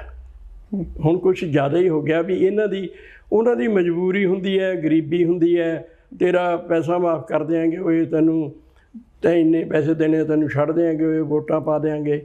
ਹੁਣ ਯੂਪੀ ਵਿੱਚ ਇਲੈਕਸ਼ਨ ਹੋਈ ਹੈ, ਇੱਥੋਂ ਜਿਹੜੇ ਉਹ ਯੂਪੀ ਦੇ ਭਈਏ ਇੱਥੇ ਆਏ ਹੋਏ ਨੇ, ਉਹਨਾਂ ਨੂੰ ਉੱਥੇ ਜਿਹੜੇ ਬੰਦੇ ਖੜੇ ਹੈ ਉਹਨਾਂ ਨੇ ਆਪਦੀਆਂ ਗੱਡੀਆਂ ਭੇਜ ਕੇ ਆਉਣ ਜਾਣ ਦਾ ਕਿਰਾਇਆ ਦੇ ਕੇ 2-2 ਹਜ਼ਾਰ 3-3 ਹਜ਼ਾਰ ਦੇ ਕੇ ਉਹਨਾਂ ਨੂੰ ਉੱਥੇ ਬਣਾਇਆ ਅਤੇ ਇੱਥੇ ਭੇਜਿਆ, ਵੋਟਾਂ ਪਾਉਣ ਵਾਪਸ ਭੇਜਿਆ ਵੀ ਤੁਸੀਂ ਵਾਪਸ ਕੰਮ 'ਤੇ ਚਲੇ ਜਾਓ। ਉਹਨਾਂ ਨੇ ਕਿਹਾ ਅਸੀਂ ਕੰਮ 'ਤੇ ਲੱਗੇ ਹੋਏ ਹਾਂ। ਉਹਨਾਂ ਨੂੰ ਕਿਹਾ ਵੀ 2-2.5 ਹਜ਼ਾਰ ਰੁਪਇਆ ਤੁਹਾਨੂੰ ਦਿਆਂਗੇ ਆਉਂਦਿਆਂ ਨੂੰ। ਗੱਡੀ ਇੱਥੋਂ ਗਈ ਸਿੱਧੀ 5-7 ਭਈਏ ਵਿੱਚ ਰਹਿ ਕੇ ਚਲੀ ਗਈ ਅਤੇ ਵੋਟਾਂ ਪਵਾ ਕੇ ਉਹਨਾਂ ਨੂੰ 2 ਦਿਨ ਨਾਲ ਰੋਟੀ ਪਾਣੀ ਵੀ ਖਵਾਇਆ, ਨਾਲੇ 2-2.5 ਹਜ਼ਾਰ ਰੁਪਈਆ ਵੀ ਦਿੱਤਾ। ਇੰਨੀ ਕਰਪਸ਼ਨ ਵੱਧ ਗਈ ਹੈ ਇਲੈਕਸ਼ਨ ਦੇ ਵਿੱਚ। ਪਹਿਲਾਂ ਉਹਨਾਂ ਦੀ ਗਰੀਬੀ ਦਾ ਇਹ ਹੁੰਦਾ ਵੀ ਚੱਲ 4 ਦਿਨ ਸਾਡੇ ਜੇ 2-2.5 ਹਜ਼ਾਰ ਉਹਨੂੰ ਮਿਲ ਗਿਆ, ਸਾਡਾ ਚਲੋ ਰਾਸ਼ਨ ਹੀ ਆ ਉਹ ਮਹੀਨਾ ਨਿਕਲ ਜੂਗਾ। ਇਹ ਗਰੀਬੀ ਮਜ਼ਦੂਰੀ ਦਾ, ਗਰੀਬ ਮਜ਼ਦੂਰ ਦਾ ਇਸ ਤਰ੍ਹਾਂ ਸ਼ੋਸ਼ਣ ਕੀਤਾ ਜਾਂਦਾ ਹੈ। ਇੱਕ ਪਾਸੇ ਤਾਂ ਇਹ ਕਿਹਾ ਜਾਂਦਾ ਹੈ ਕਿ ਦਲਿਤ ਸਮਾਜ ਤੋਂ ਸੀਐਮ ਹੋਏਗਾ, ਹਿੰਦੂ ਸਮਾਜ ਤੋਂ ਡਿਪਟੀ ਸੀਐਮ ਹੋਏਗਾ, ਦਲਿਤ ਸਮਾਜ ਤੋਂ ਡਿਪਟੀ ਸੀਐਮ ਹੋਏਗਾ। ਇੱਦਾਂ ਦੇ ਲਾਲਚ ਦੇਣੇ ਇਹ ਤਰੱਕੀ ਦੀ ਨਿਸ਼ਾਨੀ ਹੈ ਕਿ ਇਹ ਸਿਰਫ ਇੱਕ ਲਾਰਾ ਲੱਪਾ ਹੈ? ਮੈਡਮ ਦੇਖੋ, ਸਭ ਤੋਂ ਪਹਿਲੀ ਗੱਲ ਤਾਂ ਇਹ ਹੈ ਬਈ ਇਹ ਹੁਣ ਤੱਕ ਕਿਉਂ ਨਹੀਂ ਹੋਇਆ? ਜੇ ਕੋਈ ਹੱਕ ਰੱਖਦਾ ਕੋਈ ਦਲਿਤ, ਅਸੀਂ ਸਿਰਫ ਉਹਨੂੰ ਦੇਖ ਲਏ ਵੀ ਦਲਿਤ ਜਾਤੀ ਨਾਲ ਸੰਬੰਧਿਤ ਹੈ, ਇਸ ਕਰਕੇ ਇਹਨੂੰ ਅੱਗੇ ਨਹੀਂ ਆਉਣ ਦੇਣਾ। ਅਸੀਂ ਉਹਦੇ ਗੁਣ ਤਾਂ ਨਹੀਂ ਦੇਖੇ, ਅਸੀਂ ਉਹਦੇ ਜਿਹੜੀ ਚੰਗੀ ਉਹਦੀ ਪੜ੍ਹਾਈ ਤਾਂ ਨਹੀਂ ਦੇਖੀ। ਜਿਵੇਂ ਡਾਕਟਰ B.R. ਅੰਬੇਦਕਰ ਉਹ ਬਹੁਤ ਪੜ੍ਹਿਆ ਲਿਖਿਆ ਇਨਸਾਨ ਸੀ ਜੀ। ਸੰਵਿਧਾਨ ਦੇ ਬਣਾਉਣ ਲਈ ਉਹਨੇ ਕਿੰਨੇ ਦੇਸ਼ਾਂ ਦਾ ਸੰਵਿਧਾਨ ਪਹਿਲਾਂ ਉਹਨੇ ਜਾਣਦੀ ਆਪ ਪੜ੍ਹਿਆ, ਸਟੱਡੀ ਕੀਤਾ, ਫਿਰ ਉਸਨੇ ਸੰਵਿਧਾਨ ਨੂੰ ਲਾਗੂ ਕੀਤਾ। ਫਿਰ ਸੰਵਿਧਾਨ ਸਾਡਾ ਫਲੈਕਸੀਬਲ ਵੀ ਹੈ, ਰਿਜਿਡ ਵੀ ਹੈ। ਉਹਨੇ ਕਿਹਾ ਆਪਦੀ ਲੋੜ ਮੁਤਾਬਕ ਸਮੇਂ ਮੁਤਾਬਕ ਸੰਸ਼ੋਧਨ ਕਰਦੇ ਰਹੋ, ਸੋਧਾਂ ਵੀ ਕੀਤੀਆਂ ਜਾ ਰਹੀਆਂ ਨੇ। ਲੇਕਿਨ ਜਿਹੜਾ ਹੁਣ ਦੀਆਂ ਪਾਰਟੀਆਂ ਨੇ ਇਹ ਆਪਦੀਆਂ ਵੋਟਾਂ ਬਟੋਰਨ ਦੀ ਖਾਤਰ ਇਹਨਾਂ ਨੇ ਇੱਕ ਇਸ਼ੂ ਚੱਕ ਲਿਆ, ਅਸੀਂ ਦਲਿਤ ਨੂੰ ਉਪ ਮੁੱਖ ਮੰਤਰੀ ਬਣਾਵਾਂਗੇ ਜੀ। ਮੁੱਖ ਮੰਤਰੀ ਕਿਉਂ ਨਹੀਂ ਬਣਾਇਆ ਜਾਂਦਾ? ਜੇ ਉਹਦੇ ਨਾਲ ਜ਼ਿਆਦਾ ਬੰਦੇ ਆ ਤਾਂ ਉਹਨੂੰ ਬਣਾ ਦੇਣਾ ਚਾਹੀਦਾ। ਹਾਲੇ ਵੀ ਜਾਤ ਪਾਤ ਜਿਹੜੀ ਮੁੱਕੀ ਨਹੀਂ, ਜਿਹਨੂੰ ਕਿ ਸਾਰੀਆਂ ਤੋਂ ਗੁਰੂ ਸਾਹਿਬ ਵੀ ਮਾਨਸ ਕੀ ਜਾਤ ਸਭ ਏਕ ਕੇ ਪਹਿਚਾਨ ਉਹ ਕਹਿੰਦੇ ਆ ਰਹੇ ਹੈ। ਲੇਕਿਨ ਹਾਲੇ ਵੀ ਇਹ ਕਿਉਂ? ਇਹੀ ਕਿਉਂਕਿ ਵੀ ਦਲਿਤ ਨੂੰ ਬਣਾਇਆ ਜਾਊਗਾ। ਜਿਹੜਾ ਯੋਗ ਆ ਉਹਨੂੰ ਬਣਾਇਆ ਜਾਵੇ। ਜੇ ਦਲਿਤ ਯੋਗ ਆ ਦਲਿਤ ਨੂੰ ਬਣਾਇਆ ਜਾਵੇ। ਜੇ ਦਲਿਤ ਯੋਗ ਆ ਬਣਾਇਆ ਜਾਵੇ, ਇਹ ਤਾਂ ਇੱਕ ਕਾਸਟਿਜ਼ਮ ਪੈਦਾ ਕਰਤਾ ਹੋਰ ਵੀ ਦਲਿਤ ਹੀ ਉਪ ਮੁੱਖ ਮੰਤਰੀ ਬਣਾਊਗਾ। ਹੁਣ ਤੱਕ ਕਿਉਂ ਨਹੀਂ ਬਣਾਇਆ? ਹੁਣ ਸਿਰਫ ਵੋਟਾਂ ਬਟਾਉਣ ਦੀ ਉਹਨਾਂ ਨੂੰ ਲਾਰੇ ਲਾ ਕੇ ਗਲਤ ਪਾਸੇ ਨੂੰ ਲੈ ਕੇ ਜਾਣ ਲਈ ਬਈ ਇਹ ਜਾਣਨ ਦੀ ਵੀ ਸਾਡੇ ਨਾਲ ਵੱਧ ਰਲ ਜਾਣਗੇ ਵੀ ਕਿਉਂ ਸਾਡਾ ਉਪ ਮੁੱਖ ਮੰਤਰੀ ਬਣਨਾ ਨਹੀਂ। ਉਹ ਯੋਗ ਹੈ ਤਾਂ ਜ਼ਰੂਰ ਬਣਾਇਆ ਜਾਣਾ ਚਾਹੀਦਾ। ਇਹ ਨਹੀਂ ਮੁੱਖ ਮੰਤਰੀ ਬਣਾਇਆ ਜਾਣਾ ਚਾਹੀਦਾ ਜੇ ਉਹ ਯੋਗ ਹੈਗਾ। ਮੁੱਖ ਮੰਤਰੀ ਯੋਗ ਹੈਗੇ, ਕਈ ਰਾਸ਼ਟਰਪਤੀ ਦਲਿਤ ਜਾਤੀ ਦੇ ਬਣੇ ਆ। ਮਲਾਹ ਜਾਤੀ ਨੂੰ ਸਾਡੇ ਅਬਦੁਲ ਕਲਾਮ ਜੀ ਰਾਸ਼ਟਰਪਤੀ ਰਹੇ ਨੇ, ਬੇਅੰਤ ਜ਼ਿਆਦਾ ਵੈਲ ਐਜੂਕੇਟਡ ਸੀਗੇ, ਰਾਕਟਮੈਨ ਜਿਹਨੂੰ ਮਿਸਾਈਲ ਪਰਸਨ ਕਿਹਾ ਜਾਂਦਾ। ਇਸ ਕਰਕੇ ਬਣਾਏ ਜਾਣੇ ਚਾਹੀਦੇ ਆ। ਕਈ ਰਾਸ਼ਟਰਪਤੀ ਵੀ ਰਹੇ ਨੇ, ਕਈ ਨਰੈਂਦਰ ਰਹੇ ਨੇ, ਕਈ ਵਧੀਆ ਰਹੇ ਨੇ। ਇਹ ਇਕੱਲਾ ਹੀ ਨਹੀਂ ਚਾਹੀਦਾ। ਹੁਣ ਗਿਆਨੀ ਜ਼ੈਲ ਸਿੰਘ ਰਹੇ ਨੇ, ਉਹ BC ਕਾਸਟ ਨਾਲ ਰਿਲੇਟਡ ਸੀਗੇ, ਬੜੇ ਵਧੀਆ ਸਿਆਸਤਦਾਨ ਰਹੇ ਹੈ। ਜੋ ਦੂਜੀਆਂ ਪਾਰਟੀਆਂ ਨੇ ਕੰਮ ਕਰਨਾ ਸੀ ਉਹ ਆਪ ਕਰ ਗਏ ਨੇ, ਠੀਕ ਹੈ ਨਹੀਂ?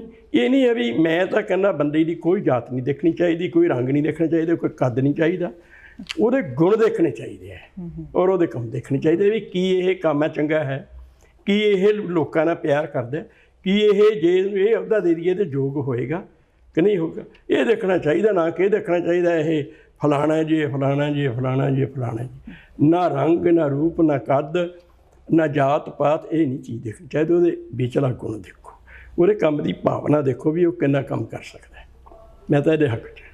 ਅੰਕਲ ਤੁਸੀਂ ਬਹੁਤ ਲੋਕਾਂ ਨਾਲ ਵਿਚਰਦੇ ਆ ਜੀ, ਔਰ ਅਲੱਗ-ਅਲੱਗ ਭਾਈਚਾਰੇ ਦੇ ਲੋਕਾਂ ਨਾਲ ਵਿਚਰਦੇ, ਇਹ ਕੀ ਇਸ ਦਲਿਤ ਭਾਈਚਾਰੇ ਦੇ ਲੋਕਾਂ ਨੂੰ ਇਹ ਚੀਜ਼ ਦੀ ਰਿਅਲਾਈਜੇਸ਼ਨ ਹੈਗੀ ਆ ਕਿ ਸਾਡੇ ਨਾਲ ਖਿਲਵਾੜ ਹੋ ਰਿਹਾ ਹੈ ਇੱਦਾਂ ਕਹਿ ਕੇ? ਕਿਉਂਕਿ ਅਗਰ ਯੋਗਤਾ ਹੋਈ ਤਾਂ ਦਲਿਤ ਸੀਐਮ ਵੀ ਹੋਣੇ ਚਾਹੀਦੇ, ਬਸ ਯੋਗਤਾ ਇੱਕ ਕ੍ਰਾਈਟੇਰੀਆ ਮਸਟ ਹੈ ਕਿ ਉਹਨਾਂ ਬਹੁਤ ਸਾਰਾ ਭਾਈਚਾਰਾ ਜੀ ਤੁਹਾਡੀ ਗੱਲ ਨੂੰ ਵਿਚਾਰੇ ਟੋਕਦੇ, ਬਹੁਤ ਸਾਰਾ ਭਾਈਚਾਰਾ ਜਿਹੜਾ ਦਲਿਤ ਭਾਈਚਾਰਾ ਨਾ ਹਾਲੇ ਵੀ ਪਿੰਡਾਂ ਦੇ ਵਿੱਚ ਵੀ ਕੀ ਸ਼ਹਿਰਾਂ ਦੇ ਵਿੱਚ ਵੀ ਇਲਿਟਰੇਟ ਹੈ, ਇੰਨਾ ਪੜ੍ਹੇ ਲਿਖੇ ਨਹੀਂ ਹੈ। ਠੀਕ ਹੈ ਜੀ। ਜਾਂ ਉਹਨਾਂ ਕੋਲ ਇੰਨਾ ਪੈਸਾ ਨਹੀਂ ਹੈ ਕਿ ਉਹ ਮਹਿੰਗੇ ਸਕੂਲਾਂ ਦੇ ਜਿਹੜੇ ਖੁੰਬਾਂ ਵਾਂਗੂ ਉੱਠ ਰਹੇ ਪ੍ਰਾਈਵੇਟ ਸਕੂਲ ਨੇ ਇਹਨਾਂ 'ਚ ਪੜ੍ਹਾਇਆ ਜਾਵੇ, ਜਾਂ ਉਹਨਾਂ ਦੇ ਕੋਲੇ ਉਹਨਾਂ ਨੂੰ ਗਾਈਡਲਾਈਨਸ ਨਹੀਂ ਚੰਗੀਆਂ ਹੈਗੀਆਂ, ਉਹ ਇੰਨਾ ਅਜੇ ਪੜ੍ਹਿਆ ਲਿਖਿਆ ਨਹੀਂ ਹੈ। ਉਹ ਇੱਕ ਲੀਡਰ ਮਿਲ ਗਿਆ, ਬਸ ਉਹਦੇ ਮਗਰ ਲੱਗ ਕੇ ਜੋ ਉਹ ਕਹਿੰਦਾ ਉਵੇਂ ਕਰੀ ਜਾਂਦੇ ਨੇ। ਉਹਨਾਂ ਨੂੰ ਆਪ ਇੰਨੀ ਹਜੇ ਪੂਰੀ ਸਮਝ ਨਹੀਂ ਹੈ। ਜਿਹੜੀ ਗੱਲ ਮਤਲਬ ਤੁਸੀਂ ਮੈਨੂੰ ਕਹਿੰਦੇ ਹੋ ਵੀ ਦਲਿਤ ਦੇ ਗੁਣ ਕਿਉਂ ਨਹੀਂ ਕੋਈ ਦੇਖਦਾ, ਉਹਨੂੰ ਆਪਣੇ ਆਪ ਹੀ ਕਿਉਂ ਨਹੀਂ ਬਣਾਇਆ ਜਾਂਦਾ, ਇਸ ਕਰਕੇ ਇਹ ਜਿਹੜੇ ਲੋਕ ਨੇ ਮਗਰ ਲੱਗ ਜਾਂਦੇ ਨੇ, ਜਾਂ ਕਹਿ ਲਓ ਵੀ ਕਿਸੇ ਲਾਲਚ ਮਗਰ ਲੱਗ ਜਾਂਦੇ ਨੇ।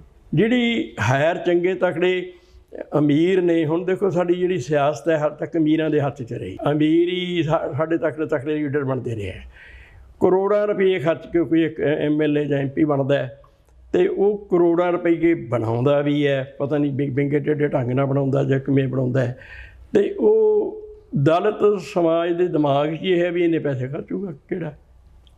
ਮਹਿੰਗੀਆਂ ਇਲੈਕਸ਼ਨਾਂ ਹੋ ਗਈਆਂ, ਚੋਣ ਬੜੀ ਮਹਿੰਗੀ ਹੋ ਗਈ, ਹਰ ਇੱਕ ਚੀਜ਼ ਬਹੁਤ ਮਹਿੰਗੀ ਹੋ ਗਈ, ਲੋਕਾਂ ਨੂੰ ਐਡਵਰਟਾਈਜ਼ਮੈਂਟ ਕਰਨਾ ਹੀ ਜਨ ਦੀ ਬਹੁਤ ਮਹਿੰਗਾ ਪੈਣਾ। ਇਸ ਕਰਕੇ ਜਿਹੜਾ ਦਲਿਤ ਸਮਾਜ ਹੈ ਨਾ, ਉਹ ਇੱਕ ਦਿਮਾਗ 'ਚ ਸਮਝ ਬੈਠਾ ਵੀ ਅਸੀਂ ਇਲੈਕਸ਼ਨ ਨਹੀਂ ਲੜ ਸਕਦੇ, ਅਸੀਂ ਇੰਨਾ ਪੈਸਾ ਨਹੀਂ ਖਰਚ ਕਰ ਸਕਦੇ, ਅਤੇ ਉਹ ਮਗਰ ਲੱਗ ਜਾਂਦਾ, ਮਤਲਬ ਲੀਡਰਾਂ ਦੇ ਮਗਰ ਕਿਸੇ ਲੱਗ ਜਾਂਦਾ।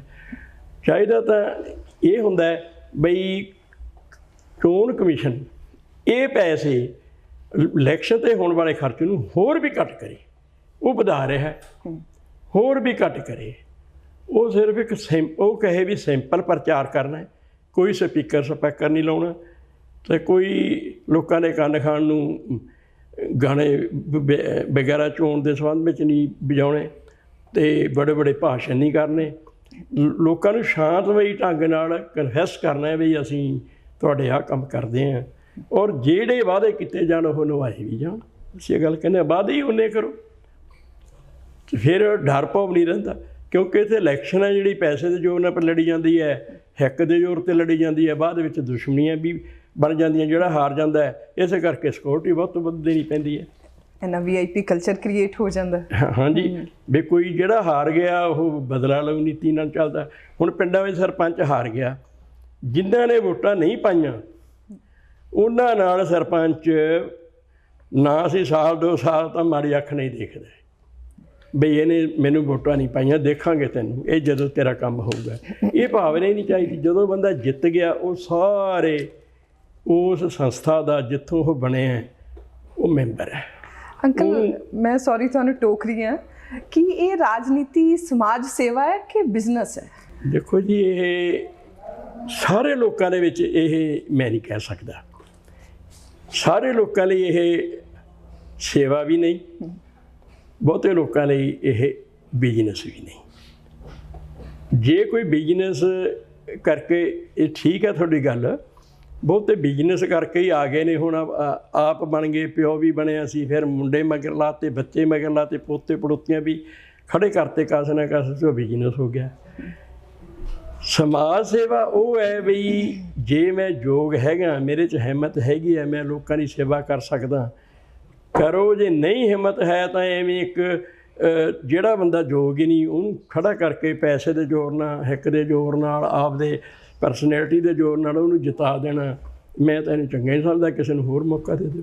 ਇੰਨੇ ਸਾਲ ਤੁਸੀਂ ਸਕੂਲਾਂ ਦੇ ਨਾਲ ਜੁੜੇ ਰਹੇ। ਹਾਂਜੀ। ਔਰ ਅੱਜ ਦੇ ਟਾਈਮ ਦੇ ਵਿੱਚ ਆਲਮੋਸਟ ਆਪਾਂ ਹਰ ਸਾਲ ਹੀ ਦੇਖਦੇ ਹਾਂ ਟੀਚਰਸ ਧਰਨੇ 'ਤੇ ਬੈਠੇ ਹੁੰਦੇ ਆ, ਪਾਣੀ ਦੀਆਂ ਬੁਛਾੜਾਂ ਵੀ ਵੱਜ ਰਹੀਆਂ, ਲਾਠੀ ਚਾਰਜ ਹੋ ਰਿਹਾ। ਹੁਣ ਵੀ 1 ਮਹੀਨਾ ਹੋ ਗਿਆ 3 ਜਾਣੇ ਹਜੇ ਵੀ ਪੰਜਾਬ ਸਕੂਲ ਐਜੂਕੇਸ਼ਨ ਬੋਰਡ ਦੀ ਛੱਤ ਤੇ ਬੈਠੇ ਹੋਏ ਨੇ ਔਰ ਪੂਰੀ ਤਪਦੀ ਹੋਈ ਮੱਘ ਦੇ ਮਤਲਬ ਇੱਕ ਪੂਰੀ ਸਕ੍ਰੋਚਿੰਗ ਹੀਟ ਜਿਹੜੀ ਹੈ 45 ਡਿਗਰੀ ਟੈਂਪਰੇਚਰ ਦੇ ਅੰਦਰ ਮਹੀਨਾ ਹੋ ਗਿਆ ਉਹਨਾਂ ਨੂੰ ਬੈਠੇ ਨੇ ਜੀ। ਉਹਨਾਂ ਦੇ ਕੀ ਗੱਲ ਹੈ, ਉਹਨਾਂ ਨੂੰ ਜੌਬ ਦਾ ਕੀ ਚੱਕਰ ਹੈ, ਉਹਨਾਂ ਦੀ ਸਰਕਾਰ ਕਿਉਂ ਨਹੀਂ ਸੁਣ ਰਹੀ, ਐਜੂਕੇਸ਼ਨ ਡਿਪਾਰਟਮੈਂਟ ਕਿਉਂ ਨਹੀਂ ਉਹਨਾਂ ਦੀ ਗੱਲ ਸੁਣ ਰਿਹਾ? ਮੈਡਮ ਜੀ, ਇੱਕ ਸਰਕਾਰ ਨੇ 2009 ਦੇ ਵਿੱਚ ਇੱਕ ਜਿਹਦੀ ਨਵੀਂ ਸੋਧ ਕੀਤੀ ਹੈ, ਐਜੂਕੇਸ਼ਨ ਪਾਲਿਸੀ ਨਵੀਂ ਆਈ ਹੈ, ਉਹਦੇ ਮੁਤਾਬਕ ਕਹਿੰਦਾ ਟੀਚਰ ਐਂਟਰ ਟੈਸਟ ਉਹ ਜਿਹੜੇ ਬੱਚੇ ਪਾਸ ਕਰ ਲੈਂਦੇ ਨੇ ਉਹ ਹੱਕ ਰੱਖਦੇ ਵੀ ਸਾਨੂੰ ਸਰਵਿਸ ਮਿਲੇ। ਅਸੀਂ ਪੈਸੇ ਇੰਨੇ ਲਾਏ ਨੇ, ਇੰਨੇ ਮਹਿੰਗੇ ਸਕੂਲਾਂ ਵਿੱਚ ਅਸੀਂ ਪੜ੍ਹ ਕੇ ਆਏ ਹਾਂ, ਇੰਨੀਆਂ ਮਹਿੰਗੀਆਂ ਅਸੀਂ ਫੀਸਾਂ ਦਿੱਤੀਆਂ ਨੇ, ਸਾਨੂੰ ਹੱਕ ਮਿਲਦਾ। ਤੇ ਸਰਕਾਰ ਜਦੋਂ ਵੋਟਾਂ ਮੰਗਣ ਜਾਂਦੀ ਹੈ ਤੇ ਵਾਅਦੇ ਕਰਦੀ ਹੈ ਅਸੀਂ ਤੁਹਾਨੂੰ ਸਾਰਿਆਂ ਨੂੰ ਲਾਵਾਂਗੇ, ਫਿਰ ਉਹ ਘਰ ਕਿਸੇ ਜੋਗੇ ਰਹਿ ਵੀ ਜਾਂਦੇ। ਜਿਹੜਾ ਪੜ੍ਹ ਲਿਖ ਜਾਂਦਾ ਬੱਚਾ, ਹੁਣ ਘਰ 'ਚ ਇੰਨੇ ਕੰਮ ਵੀ ਹੈ ਨਹੀਂਗੇ, ਖੇਤੀ ਦੀ ਡਿਵੀਜ਼ਨ ਹੋ ਰਹੀ ਆ, ਥੋੜ੍ਹੇ ਜਾਂ ਏਕੜ ਥੋੜ੍ਹੇ ਏਕੜ ਰਹਿ ਗਏ, ਜ਼ਮੀਨ ਥੋੜ੍ਹੀ ਰਹਿ ਗਈ, ਵੰਡੀ ਗਈ, ਹੋਰ ਕੋਈ ਐਡੇ ਬਿਜ਼ਨਸ ਨਹੀਂ ਹੈ। ਉਹਨਾਂ ਨੂੰ ਸਰਵਿਸ ਦੇਣੀ ਬਣਦੀ ਹੈ ਉਹਨਾਂ ਨੂੰ। ਜਿਵੇਂ ਮੈਂ ਪਹਿਲਾਂ ਹੁਣ ਤੁਹਾਨੂੰ ਦੱਸਿਆ ਹੈ ਬਈ, ਜਦੋਂ ਅਸੀਂ ਪੜ੍ਹਾਉਣ ਲੱਗੇ ਹਾਂ ਉਸ ਵੇਲੇ ਮੁੱਖ ਅਧਿਆਪਕਾਂ ਨੂੰ ਅਤੇ ਸੀਨੀਅਰ ਸੈਕੰਡਰੀ ਸਕੂਲਾਂ ਨੂੰ, ਪ੍ਰਿੰਸੀਪਲਾਂ ਨੂੰ ਇਹ ਅਧਿਕਾਰ ਹੁੰਦਾ ਸੀ ਕਿ ਉਹ ਇੰਪਲਾਇਮੈਂਟ ਐਕਸਚੇਂਜ ਨੂੰ ਚਿੱਠੀ ਲਿਖੇ ਬਈ ਫਲਾਣੇ ਸਬਜੈਕਟ ਦੇ ਮੈਨੂੰ ਇੰਨੇ ਅਧਿਆਪਕ ਚਾਹੀਦੇ ਆ। ਉਹ ਇੰਪਲਾਇਮੈਂਟ ਐਕਸਚੇਂਜ ਕੀ ਕਰਦਾ ਹੁੰਦਾ, 4-5 ਬੰਦਿਆਂ ਨੂੰ ਜਿਹੜੇ ਸੀਨੀਅਰ ਹੁੰਦੇ, ਸੀਨੀਅਰਟੀ ਮੁਤਾਬਕ ਹੁੰਦੇ, ਇਹਦੇ ਜਿਨ੍ਹਾਂ ਦਾ ਪਹਿਲਾਂ ਇੰਪਲਾਇਮੈਂਟ ਐਕਸਚੇਂਜ 'ਚ ਨਾਂ ਦਰਜ ਕਰਾਇਆ ਹੁੰਦਾ, ਉਹਨਾਂ ਨੂੰ ਸੀਨੀਅਰਟੀ ਦੇ ਹਿਸਾਬ ਨਾਲ ਉਹਨਾਂ ਨੂੰ ਉੱਥੇ ਇੰਟਰਵਿਊ ਲਈ ਭੇਜ ਦਿੰਦੇ। ਉਹਨਾਂ ਦੇ ਸਰਟੀਫਿਕੇਟ ਦੇਖ ਕੇ, ਉਹਨਾਂ ਦੀ ਇੰਟਰਵਿਊ ਲੈ ਕੇ ਜਿਹੜਾ ਨੇੜੇ ਤੇੜੇ ਦਾ ਹੁੰਦਾ ਅਤੇ ਚੰਗਾ ਪੜ੍ਹਿਆ ਲਿਖਿਆ ਹੁੰਦਾ, ਹੈਡਮਾਸਟਰ ਪ੍ਰਿੰਸੀਪਲ ਰੱਖ ਲੈਂਦੇ। ਕੋਈ ਵੀ ਜਦੋਂ ਕੋਈ ਅਧਿਆਪਕ ਛੁੱਟੀ 'ਤੇ ਜਾਂਦਾ, ਕੋਈ ਫਾਰਨ ਚਲਿਆ ਗਿਆ, ਕੋਈ ਕੁੜੀ ਮੈਟਰਨਿਟੀ ਲੀਵ ਚਲੀ ਗਈ, ਕੋਈ ਬਿਮਾਰੀ ਦੀ ਛੁੱਟੀ 'ਤੇ ਚਲਾ ਗਿਆ, ਤਾਂ ਉਹਨੂੰ ਉਨੇ ਚਲੀ ਰੱਖਿਆ ਜਾਂਦਾ। ਇਹ ਵੀ ਇੱਕ ਜੋਬ ਦਾ ਸਾਧਨ ਹੁੰਦਾ ਸੀਗਾ। ਆਪਣੇ ਆਪ ਹੀ ਮੁੱਖ ਅਧਿਆਪਕ ਰੱਖ ਲੈਂਦੇ ਸੀ। ਇਹ ਟੀਚਰ ਇੰਨੇ ਵਿਹਲੇ ਨਹੀਂ ਹੋਣਗੇ। ਇਹ ਹੁਣ ਖਤਮ ਹੋ ਗਿਆ, ਇਹ ਸਿਸਟਮ ਹੁਣ ਖਤਮ ਹੋ ਗਿਆ। ਅੱਗੇ ਜਦੋਂ ਬੱਚਾ ਕੋਈ ਪੜ੍ਹਦਾ ਸੀ, ਉਹ ਆਪਦੇ ਪਿੰਡ ਦੇ ਸਕੂਲ ਜਾਂ ਨੇੜੇ ਤੇੜੇ ਦੇ ਸਕੂਲ ਵਿੱਚ ਰਜਿਸਟਰ ਹੋ ਜਾਂਦਾ ਸੀ। 6 ਮਹੀਨੇ ਇੱਥੇ ਲਾ ਲਏ, 3 ਮਹੀਨੇ ਇੱਥੇ ਲਾ ਲਏ, 4 ਮਹੀਨੇ ਇੱਥੇ ਲਾ ਲਏ। ਫਿਰ ਹੌਲੀ ਸਾਲ 2 ਸਾਲ ਦੀ ਸਰਵਿਸ ਗੌਰਮੈਂਟ ਇਹ ਨੋਟੀਫਿਕੇਸ਼ਨ ਕਰ ਦਿੰਦੀ ਵੀ ਜਿਹਦੀ ਸਾਲ ਦੀ ਸਰਵਿਸ ਹੋ ਗਈ ਜਾਂ 3 ਸਾਲ ਦੀ ਸਰਵਿਸ ਹੋ ਗਈ, ਇਸ ਡੇਟ ਤੱਕ ਉਹਨੂੰ ਰੈਗੂਲਰ ਕੀਤਾ ਜਾਊਗਾ, ਉਹਨੂੰ ਰੈਗੂਲਰ ਅਪਾਇੰਟਮੈਂਟ ਹੁੰਦੀ ਸੀ। ਆਹ ਝੰਜਟ ਹੀ ਨਹੀਂ ਸੀ ਹੁੰਦਾ। ਜਿਹੜਾ ਹੁਣ ਜਿਵੇਂ ਇੱਕ ਪਿੰਡ 'ਚ 5 ਜਾਂ 4 ਮੁੰਡੇ ਹੁੰਦੇ ਨੇ ਜਿਹੜੇ ਪੜ੍ਹੇ ਹੁੰਦੇ ਨੇ, ਜੇ ਪਿੰਡ ਦੇ ਸਕੂਲ ਵਿੱਚ ਅਧਿਆਪਕ ਹੈ ਕੋਈ, ਜਾਂ ਨੇੜੇ ਦੇ ਸਕੂਲ ਵਿੱਚ ਅਧਿਆਪਕ ਹੈ ਕੋਈ, ਮੈਟਰਨਿਟੀ ਲੀਵ 'ਤੇ ਗਈ ਹੈ, 6 ਮਹੀਨੇ ਦੀ ਖਾਤਰ ਉਹਨੂੰ ਰੁਜ਼ਗਾਰ ਦੇ ਦਿਓ, ਉਹਦੀ ਤਨਖਾਹ ਲਿਮਟ ਕਰ ਦਿਓ ਵੀ ਇੰਨੀ ਹੀ ਹੈ, ਜਾਂ ਉਹਨੂੰ ਯਾਨੀ ਮੁੱਢਲਾ ਸਕੇਲ ਦੇ ਦਿਓ। ਠੀਕ ਹੈ ਨਹੀਂ? ਇਸ ਲਈ ਇਹ ਹੱਲ ਹੋ ਸਕਦਾ ਹੈ। ਹੁਣ ਜਿਹੜੇ ਵਿਚਾਰੇ ਟੈਂਕੀਆਂ 'ਤੇ ਬੈਠੇ ਨੇ, ਉਹ ਤਾਂ ਜਲਦੀ ਇਹ ਧਾਰ ਕੇ ਬੈਠੇ ਨੇ ਵੀ ਨੌਕਰੀ ਲੈ ਕੇ ਹੀ ਮੁੜਾਂਗੇ। ਨਹੀਂ, ਉਹ ਕੱਚੇ ਅਧਿਆਪਕਾਂ ਦਾ ਵੀ ਇੱਕ ਹੈ। ਜਿਹੜੇ ਕੱਚੇ ਅਧਿਆਪਕ ਨੇ, ਜਿਹੜੇ ਜਦੋਂ ਸਰਵ ਸਿੱਖਿਆ ਅਭਿਆਨ ਸ਼ੁਰੂ ਹੋਈ ਹੈ ਉਦੋਂ, ਜਾਂ EGS ਐਜੂਕੇਸ਼ਨ ਗਰੰਟੀ ਸਕੀਮ ਅਧੀਨ ਕੁਛ AI ਜਾਂ ਇਨੋਵੇਟਿਵ ਆਲਟਰਨੇਟਿਵ ਐਜੂਕੇਸ਼ਨ ਸਕੂਲਾਂ ਦੇ ਵਿੱਚ ਅਧਿਆਪਕ ਜਿਹੜੇ ਬੱਚੇ ਸਕੂਲ 'ਚ ਨਹੀਂ ਆਉਂਦੇ ਸੀ ਉਹਨਾਂ ਨੂੰ ਪੜ੍ਹਾਉਣ ਵਾਸਤੇ ਰੱਖੇ ਜਾਂਦੇ ਸੀਗੇ। ਅਤੇ ਉਹ ਨੇ ਹੁਣ ਜਿਹੜੀ, ਜੇ ਉਹਨਾਂ ਦੀ ਕੁਆਲੀਫਿਕੇਸ਼ਨ ਦੇ ਮੁਤਾਬਕ ਉਹਨਾਂ ਨੂੰ ਐਡਜਸਟ ਕਰ ਦੇਣੇ ਚਾਹੀਦੇ। ਜੇ ਕੋਈ +2 ਕੀਤੀ ਹੋਈ ਹੈ, ਉਹਨੂੰ ਕਿਸੇ ਸਕੂਲ ਵਿੱਚ SLA ਲਵਾ ਦਿਓ, ਸੀਨੀਅਰ ਲੈਬੋਰਟਰੀ ਅਟੈਂਡੈਂਟ, ਜੇ ਪੋਸਟਾਂ ਵਿਹਲੀਆਂ ਨੇ, ਹੈਗੇ ਨੇ ਬੱਚੇ ਪੜ੍ਹੇ ਲਿਖੇ ਨੇ।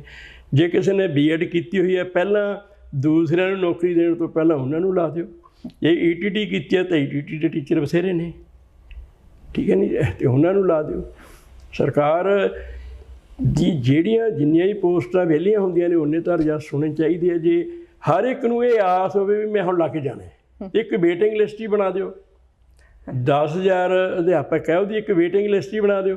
ਬਹੁਤੇ ਅਧਿਆਪਕਾਂ ਦੀ ਵਿਚਾਰਿਆਂ ਦੀ ਏਜ ਹੀ ਲੰਘ ਰਹੀ ਹੈ। ਹਾਂਜੀ, ਕੋਈ ਹੁਣ ਸਾਡੀ ਜਿਹੜੀ ਏਜ ਹੈ 37 ਸਾਲ ਦੀ ਉਮਰ ਤੱਕ ਹੈ, 5 ਸਾਲ SC BC ਨੂੰ ਯਾਨੀ SC ਨੂੰ ਦਿੱਤੇ ਜਾਂਦੇ ਨੇ, ਜਾਂ ਹੈਂਡੀਕੈਪ ਨੂੰ ਦਿੱਤੇ ਜਾਂਦੇ ਨੇ 10 ਸਾਲ।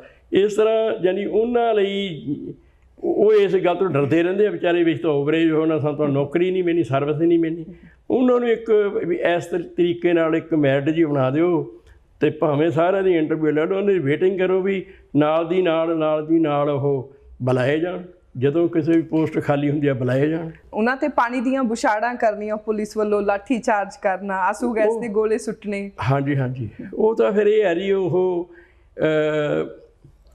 ਜਦੋਂ 1977 ਵਿੱਚ ਅਸੀਂ ਰੈਗੂਲਰ ਹੋਏ ਆ 78 ਦੇ ਵਿੱਚ, ਤਾਂ ਬਾਦਲ ਸਾਹਿਬ ਮੁੱਖ ਮੰਤਰੀ ਸੀਗੇ ਉਦੋਂ, ਉਹਨੇ ਵੀ ਜੇਲ੍ਹਾਂ ਵਿੱਚ ਫੜ ਕੇ ਟੀਚਰ ਬੰਦ ਕੀਤੇ ਸੀਗੇ।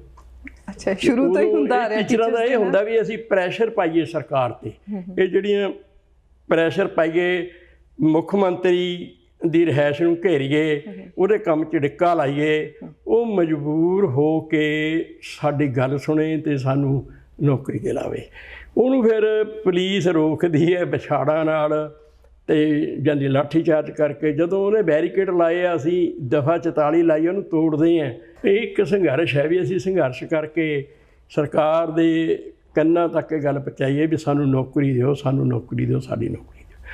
ਸਰਕਾਰ ਦਾ ਵੀ ਇਹ ਵੀ ਕੋਈ ਤਰੀਕਾ ਹੈ, ਪ੍ਰੋਸੈਸ ਹੈ। ਉਹਨਾਂ ਨੇ ਫਾਈਨਾਂਸ ਡਿਪਾਰਟਮੈਂਟ ਨਾਲ ਗੱਲਬਾਤ ਕਰਨੀ ਹੁੰਦੀ ਹੈ ਵੀ ਅਸੀਂ ਕਿੰਨੇ ਟੀਚਰ ਰੱਖ ਸਕਦੇ ਹਾਂ, ਕਿਹੜੇ ਡਿਪਾਰਟਮੈਂਟ ਦੇ ਬੰਦੇ ਕਰਮਚਾਰੀ ਰੱਖ ਸਕਦੇ ਹਾਂ। ਉਹਨਾਂ ਨੇ ਫਾਈਨਾਂਸ ਵੀ ਦੇਖਣਾ ਹੁੰਦਾ, ਆਪਦਾ ਬਜਟ ਵੀ ਦੇਖਣਾ ਹੁੰਦਾ। ਸੰਘਰਸ਼ ਕਰਕੇ ਸਭ ਕੁਝ ਮਿਲਦਾ। ਜੇ ਟੀਚਰ ਸੰਘਰਸ਼ ਕਰਦੇ ਨੇ ਤਾਂ ਮਿਲੂਗਾ ਹੀ ਮਿਲੂਗਾ। ਨਾਲੇ ਸਰਕਾਰ ਨੂੰ ਇਹ ਹੁੰਦਾ ਵੀ, ਟੀਚਰਾਂ ਨੂੰ ਇਹ ਹੁੰਦਾ, ਜਿਹੜੇ ਮੁਲਾਜ਼ਮ ਨੇ ਉਹਨਾਂ ਨੂੰ ਇਹ ਹੁੰਦਾ ਵੀ ਸਰਕਾਰ ਦੇ ਥੋੜ੍ਹਾ ਜਿਹਾ ਰਹੇਗਾ ਪ੍ਰੈਸ਼ਰ ਪਾਓ, ਸਾਨੂੰ ਜਾਂਦਿਆਂ ਹੀ ਰੈਗੂਲਰ ਕਰ ਦੇਣ। ਔਰ ਮੈਂ ਕਹਿੰਦਾ ਵੀ ਜੇ ਪੋਸਟਾਂ ਵਿਹਲੀਆਂ ਹੈਗੀਆਂ ਇਹਨਾਂ ਨੂੰ ਕਰ ਦੇਣਾ ਚਾਹੀਦਾ। ਤੁਹਾਨੂੰ, ਤੁਸੀਂ ਪਿੰਡ 'ਚ ਵੀ ਰਹੇ ਤੇ ਫਿਰ ਤੁਸੀਂ ਸ਼ਹਿਰ 'ਚ ਵੀ ਆਏ। ਹਾਂਜੀ, ਵਧੀਆ। ਕਿਹੜਾ ਲੱਗਾ ਤੁਹਾਨੂੰ? ਜਿਹੜੀਆਂ ਪਿੰਡ ਜੀਵਨ 'ਚ ਸਹੂਲਤਾਂ ਨੇ ਉਹ ਸ਼ਹਿਰ 'ਚ ਨਹੀਂ ਮਿਲ ਸਕਦੀਆਂ, ਜਿਹੜੀਆਂ ਸ਼ਹਿਰ 'ਚ ਨੇ ਉਹ ਪਿੰਡ 'ਚ ਹੈ ਨਹੀਂ। ਪੇਂਡੂ ਜੀਵਨ ਦੇ ਵਿੱਚ ਤਕੜੀ ਖੁਰਾਕ, ਫਰੈਸ਼ ਵਾਤਾਵਰਨ, ਫਰੈਸ਼ ਏਅਰ ਜਾਣੀ ਤਾਜ਼ੀ ਹਵਾ, ਖੁੱਲ੍ਹਾ ਮਾਹੌਲ, ਚੰਗੀ ਛਾਂ, ਚੰਗੀਆਂ ਸਬਜ਼ੀਆਂ ਭਾਜੀਆਂ, ਵਧੀਆ ਜਿਹੜੀ ਦੁੱਧ ਬਾਦ, ਇਹ ਪਿੰਡ ਦਾ ਮੰਨਿਆ ਜਾਂਦਾ ਹੈ। ਸ਼ਹਿਰ ਦੀ ਸਹੂਲਤ ਇਹ ਹੈ ਵੀ ਪਿੰਡ ਦੀ ਡਰਾਬੈਕ ਇਹ ਵੀ ਹੈ ਵੀ ਹੁਣ ਤਾਂ ਪਿੰਡਾਂ ਦੇ ਵਿੱਚ ਬੱਸਾਂ ਬਹੁਤ ਲੱਗ ਗਈਆਂ। ਪਹਿਲਾਂ ਇੱਕ ਅੱਧੀ ਬੱਸ ਜਾਂਦੀ ਹੁੰਦੀ, ਇੱਕ ਅੱਧੀ ਬੱਸ ਆਉਂਦੀ ਹੁੰਦੀ, ਆਉਣਾ ਜਾਣਾ ਟਰਾਂਸਪੋਰਟੇਸ਼ਨ ਦਾ ਸਾਧਨ ਹੀ ਬੜਾ ਘੱਟ ਸੀਗਾ। ਸ਼ਹਿਰਾਂ ਦੇ ਵਿੱਚ ਇਹ ਹੈ ਵੀ ਹੁਣ ਜਿਹੜਾ ਸਾਡੇ ਕੋਲੇ ਖਾਦ ਖੁਰਾਕ ਆਉਂਦੀ ਹੈ, ਜਿਵੇਂ ਸਾਡੇ ਕੋਲੇ ਦੁੱਧ ਹੀ ਆਉਂਦਾ 20 ਥਾਵਾਂ ਤੋਂ ਛਣ ਕੇ ਆਉਂਦਾ, ਉਹ ਗਾਹਾਂ ਅੱਗੇ ਸਾਡੀਆਂ ਜਿਹੜੀਆਂ ਸੁਆਣੀਆਂ ਨੇ ਉਹ ਮਲਾਈ ਕੱਢ ਕੇ ਉਸ ਨੂੰ ਹੋਰ ਪਤਲਾ ਕਰ ਦਿੰਦੀਆਂ ਨੇ, ਠੀਕ ਹੈ ਨਾ ਜੀ। ਇਸ ਕਰਕੇ ਜਿਹੜੀ ਇੱਥੋਂ ਦਾ ਵਾਤਾਵਰਨ ਹੁੰਦਾ ਹੈ, ਇੰਡਸਟਰੀਆਂ ਦਾ ਜਾਂ ਹੋਰ ਪੋਲਿਊਟਡ ਹੁੰਦਾ ਹੈ, ਇਹ ਫਰਕ ਵੀ ਹੈ ਸ਼ਹਿਰਾਂ ਦਾ ਤੇ, ਠੀਕ ਹੈ ਨਹੀਂ। ਬਾਕੀ ਸ਼ਹਿਰਾਂ ਵਿੱਚ ਜਿਹੜੀਆਂ ਸ਼ਹਿਰਾਂ 'ਚ ਸਹੂਲਤਾਂ ਨੇ ਉਹ ਪਿੰਡ 'ਚ ਨਹੀਂ ਹੈ, ਜਿਹੜੀਆਂ ਪਿੰਡ ਵਾਲੀਆਂ ਫੈਸਿਲਿਟੀਆਂ ਨੇ ਉਹ ਸ਼ਹਿਰਾਂ ਵਿੱਚ ਉਨੀਆਂ ਹੈ ਨਹੀਂ। ਮੈਂ ਤਾਂ ਅੱਧੀ ਕੁ ਜ਼ਿੰਦਗੀ ਉੱਥੇ ਪਿੰਡਾਂ 'ਚ ਬਿਤਾਈ ਹੈ, ਅੱਧੀ ਕੁ ਸ਼ਹਿਰਾਂ 'ਚ ਬਿਤਾਈ ਹੈ। ਮੈਨੂੰ ਤਾਂ ਸ਼ਹਿਰ 'ਚ ਪਿੰਡ 'ਚ ਕੋਈ ਹੁਣ ਫਰਕ ਨਹੀਂ ਲੱਗਦਾ। ਹੁਣ ਪਿੰਡਾਂ ਦੇ ਵਿੱਚ ਵੀ ਇੰਨੇ ਵਧੀਆ ਸਾਧਨ ਬਣਾ ਲਏ ਲੋਕਾਂ ਨੇ ਆਪਦੀ ਇਨਕਮ ਦੇ ਹਿਸਾਬ ਨਾਲ, ਘਰ ਘਰ ਜਨਰੇਟਰ ਲਾ ਕੇ ਹੈ, ਚੰਗੇ ਮਕਾਨ ਬਣ ਗਏ। ਸਾਡੇ ਸ਼ਹਿਰਾਂ 'ਚ ਵੀ ਉਨੇ ਵਧੀਆ ਮਕਾਨ ਨਹੀਂ ਜਿੰਨੇ ਉਹਨਾਂ ਦੇ ਲਾਏ ਹੋਏ ਨੇ। ਕੀ ਪੰਜਾਬੀ ਸਾਹਿਤ ਦੀ ਸਾਡੇ ਲਈ ਕਿੰਨੀ ਕੁ ਇੰਪੋਰਟੈਂਸ ਹੈ? ਕੀ ਭੂਮਿਕਾ ਇਹਦੀ ਸਮਾਜ ਨੂੰ ਬਦਲਣ ਦੇ ਲਈ, ਔਰ ਕਿੰਨਾ ਜ਼ਰੂਰੀ ਹੈ ਸਾਡੇ ਲਈ ਇਹਨੂੰ ਪੜ੍ਹਨਾ? ਦੇਖੋ ਜੀ, ਜਿਹੜੀ ਚੰਗੀ ਕਿਤਾਬ ਹੈ, ਜਿਹੜਾ ਚੰਗਾ ਇੱਕ ਪੜ੍ਹਨ ਵਾਲਾ ਹੈ, ਉਹਦੇ ਖਿਆਲਾਂ ਨੂੰ ਜ਼ਰੂਰ ਬਦਲਦਾ ਹੈ। ਜੇ ਸਾਡੇ ਲਿਖਾਰੀ ਵਧੀਆ ਰਾਈਟਿੰਗ ਦਿੰਦੇ ਰਹਿਣਗੇ ਤਾਂ ਸਮਾਜ 'ਚ ਫਰਕ ਪੈਂਦਾ ਹੀ ਪੈਂਦਾ, ਸਮਾਜ ਬਦਲਦਾ ਹੀ ਬਦਲਦਾ ਹੈ। ਰਾਈਟਰਾਂ ਨੂੰ ਚਾਹੀਦਾ ਵੀ ਸਮਾਜ ਦੀ ਹਰ ਗੱਲ ਨੂੰ ਚੰਗੀ ਤਰ੍ਹਾਂ ਨਾਲ ਦੇਖਣ, ਹਰ ਪੱਖ ਤੋਂ ਦੇਖ ਕੇ ਉਸ ਨੂੰ ਲਿਖਣ। ਜਿਹੜਾ ਪੜ੍ਹਨ ਵਾਲਾ ਹੈ ਜਾਂ ਸਰੋਤਾ ਹੈ, ਸੁਣਨ ਵਾਲਾ ਹੈ, ਉਸ ਤੋਂ ਕੋਈ ਨਾ ਕੋਈ ਸਿੱਖੇ ਅਤੇ ਕੁਛ ਨਾ ਕੁਛ ਉਹ ਪ੍ਰਭਾਵਿਤ ਹੋਵੇ। ਇਹ ਹੈ ਚੰਗੇ ਇਤਿਹਾਸ ਦੀ ਦੇਣ। ਅੰਕਲ, ਤੁਹਾਡਾ ਬਹੁਤ ਬਹੁਤ ਥੈਂਕ ਯੂ। ਤੁਸੀਂ ਇੰਨਾ ਕੀਮਤੀ ਆਪਣਾ ਟਾਈਮ ਕੱਢ ਕੇ ਤੁਹਾਡਾ ਵੀ ਬਹੁਤ ਬਹੁਤ ਧੰਨਵਾਦ ਜੀ। ਤੁਸੀਂ ਅੱਜ ਮੈਨੂੰ ਆਪਣੇ ਸਟੂਡੀਓ 'ਚ ਬੁਲਾਇਆ ਅਤੇ ਮੇਰੇ ਅਹਿਸਾਸ ਨਾਵਲ ਨੂੰ ਤੁਸੀਂ ਇੰਪੋਰਟੈਂਸ ਦਿੱਤੀ, ਅਤੇ ਮੈਂ ਤੁਹਾਡਾ ਬਹੁਤ ਬਹੁਤ ਧੰਨਵਾਦ ਕਰਦਾ।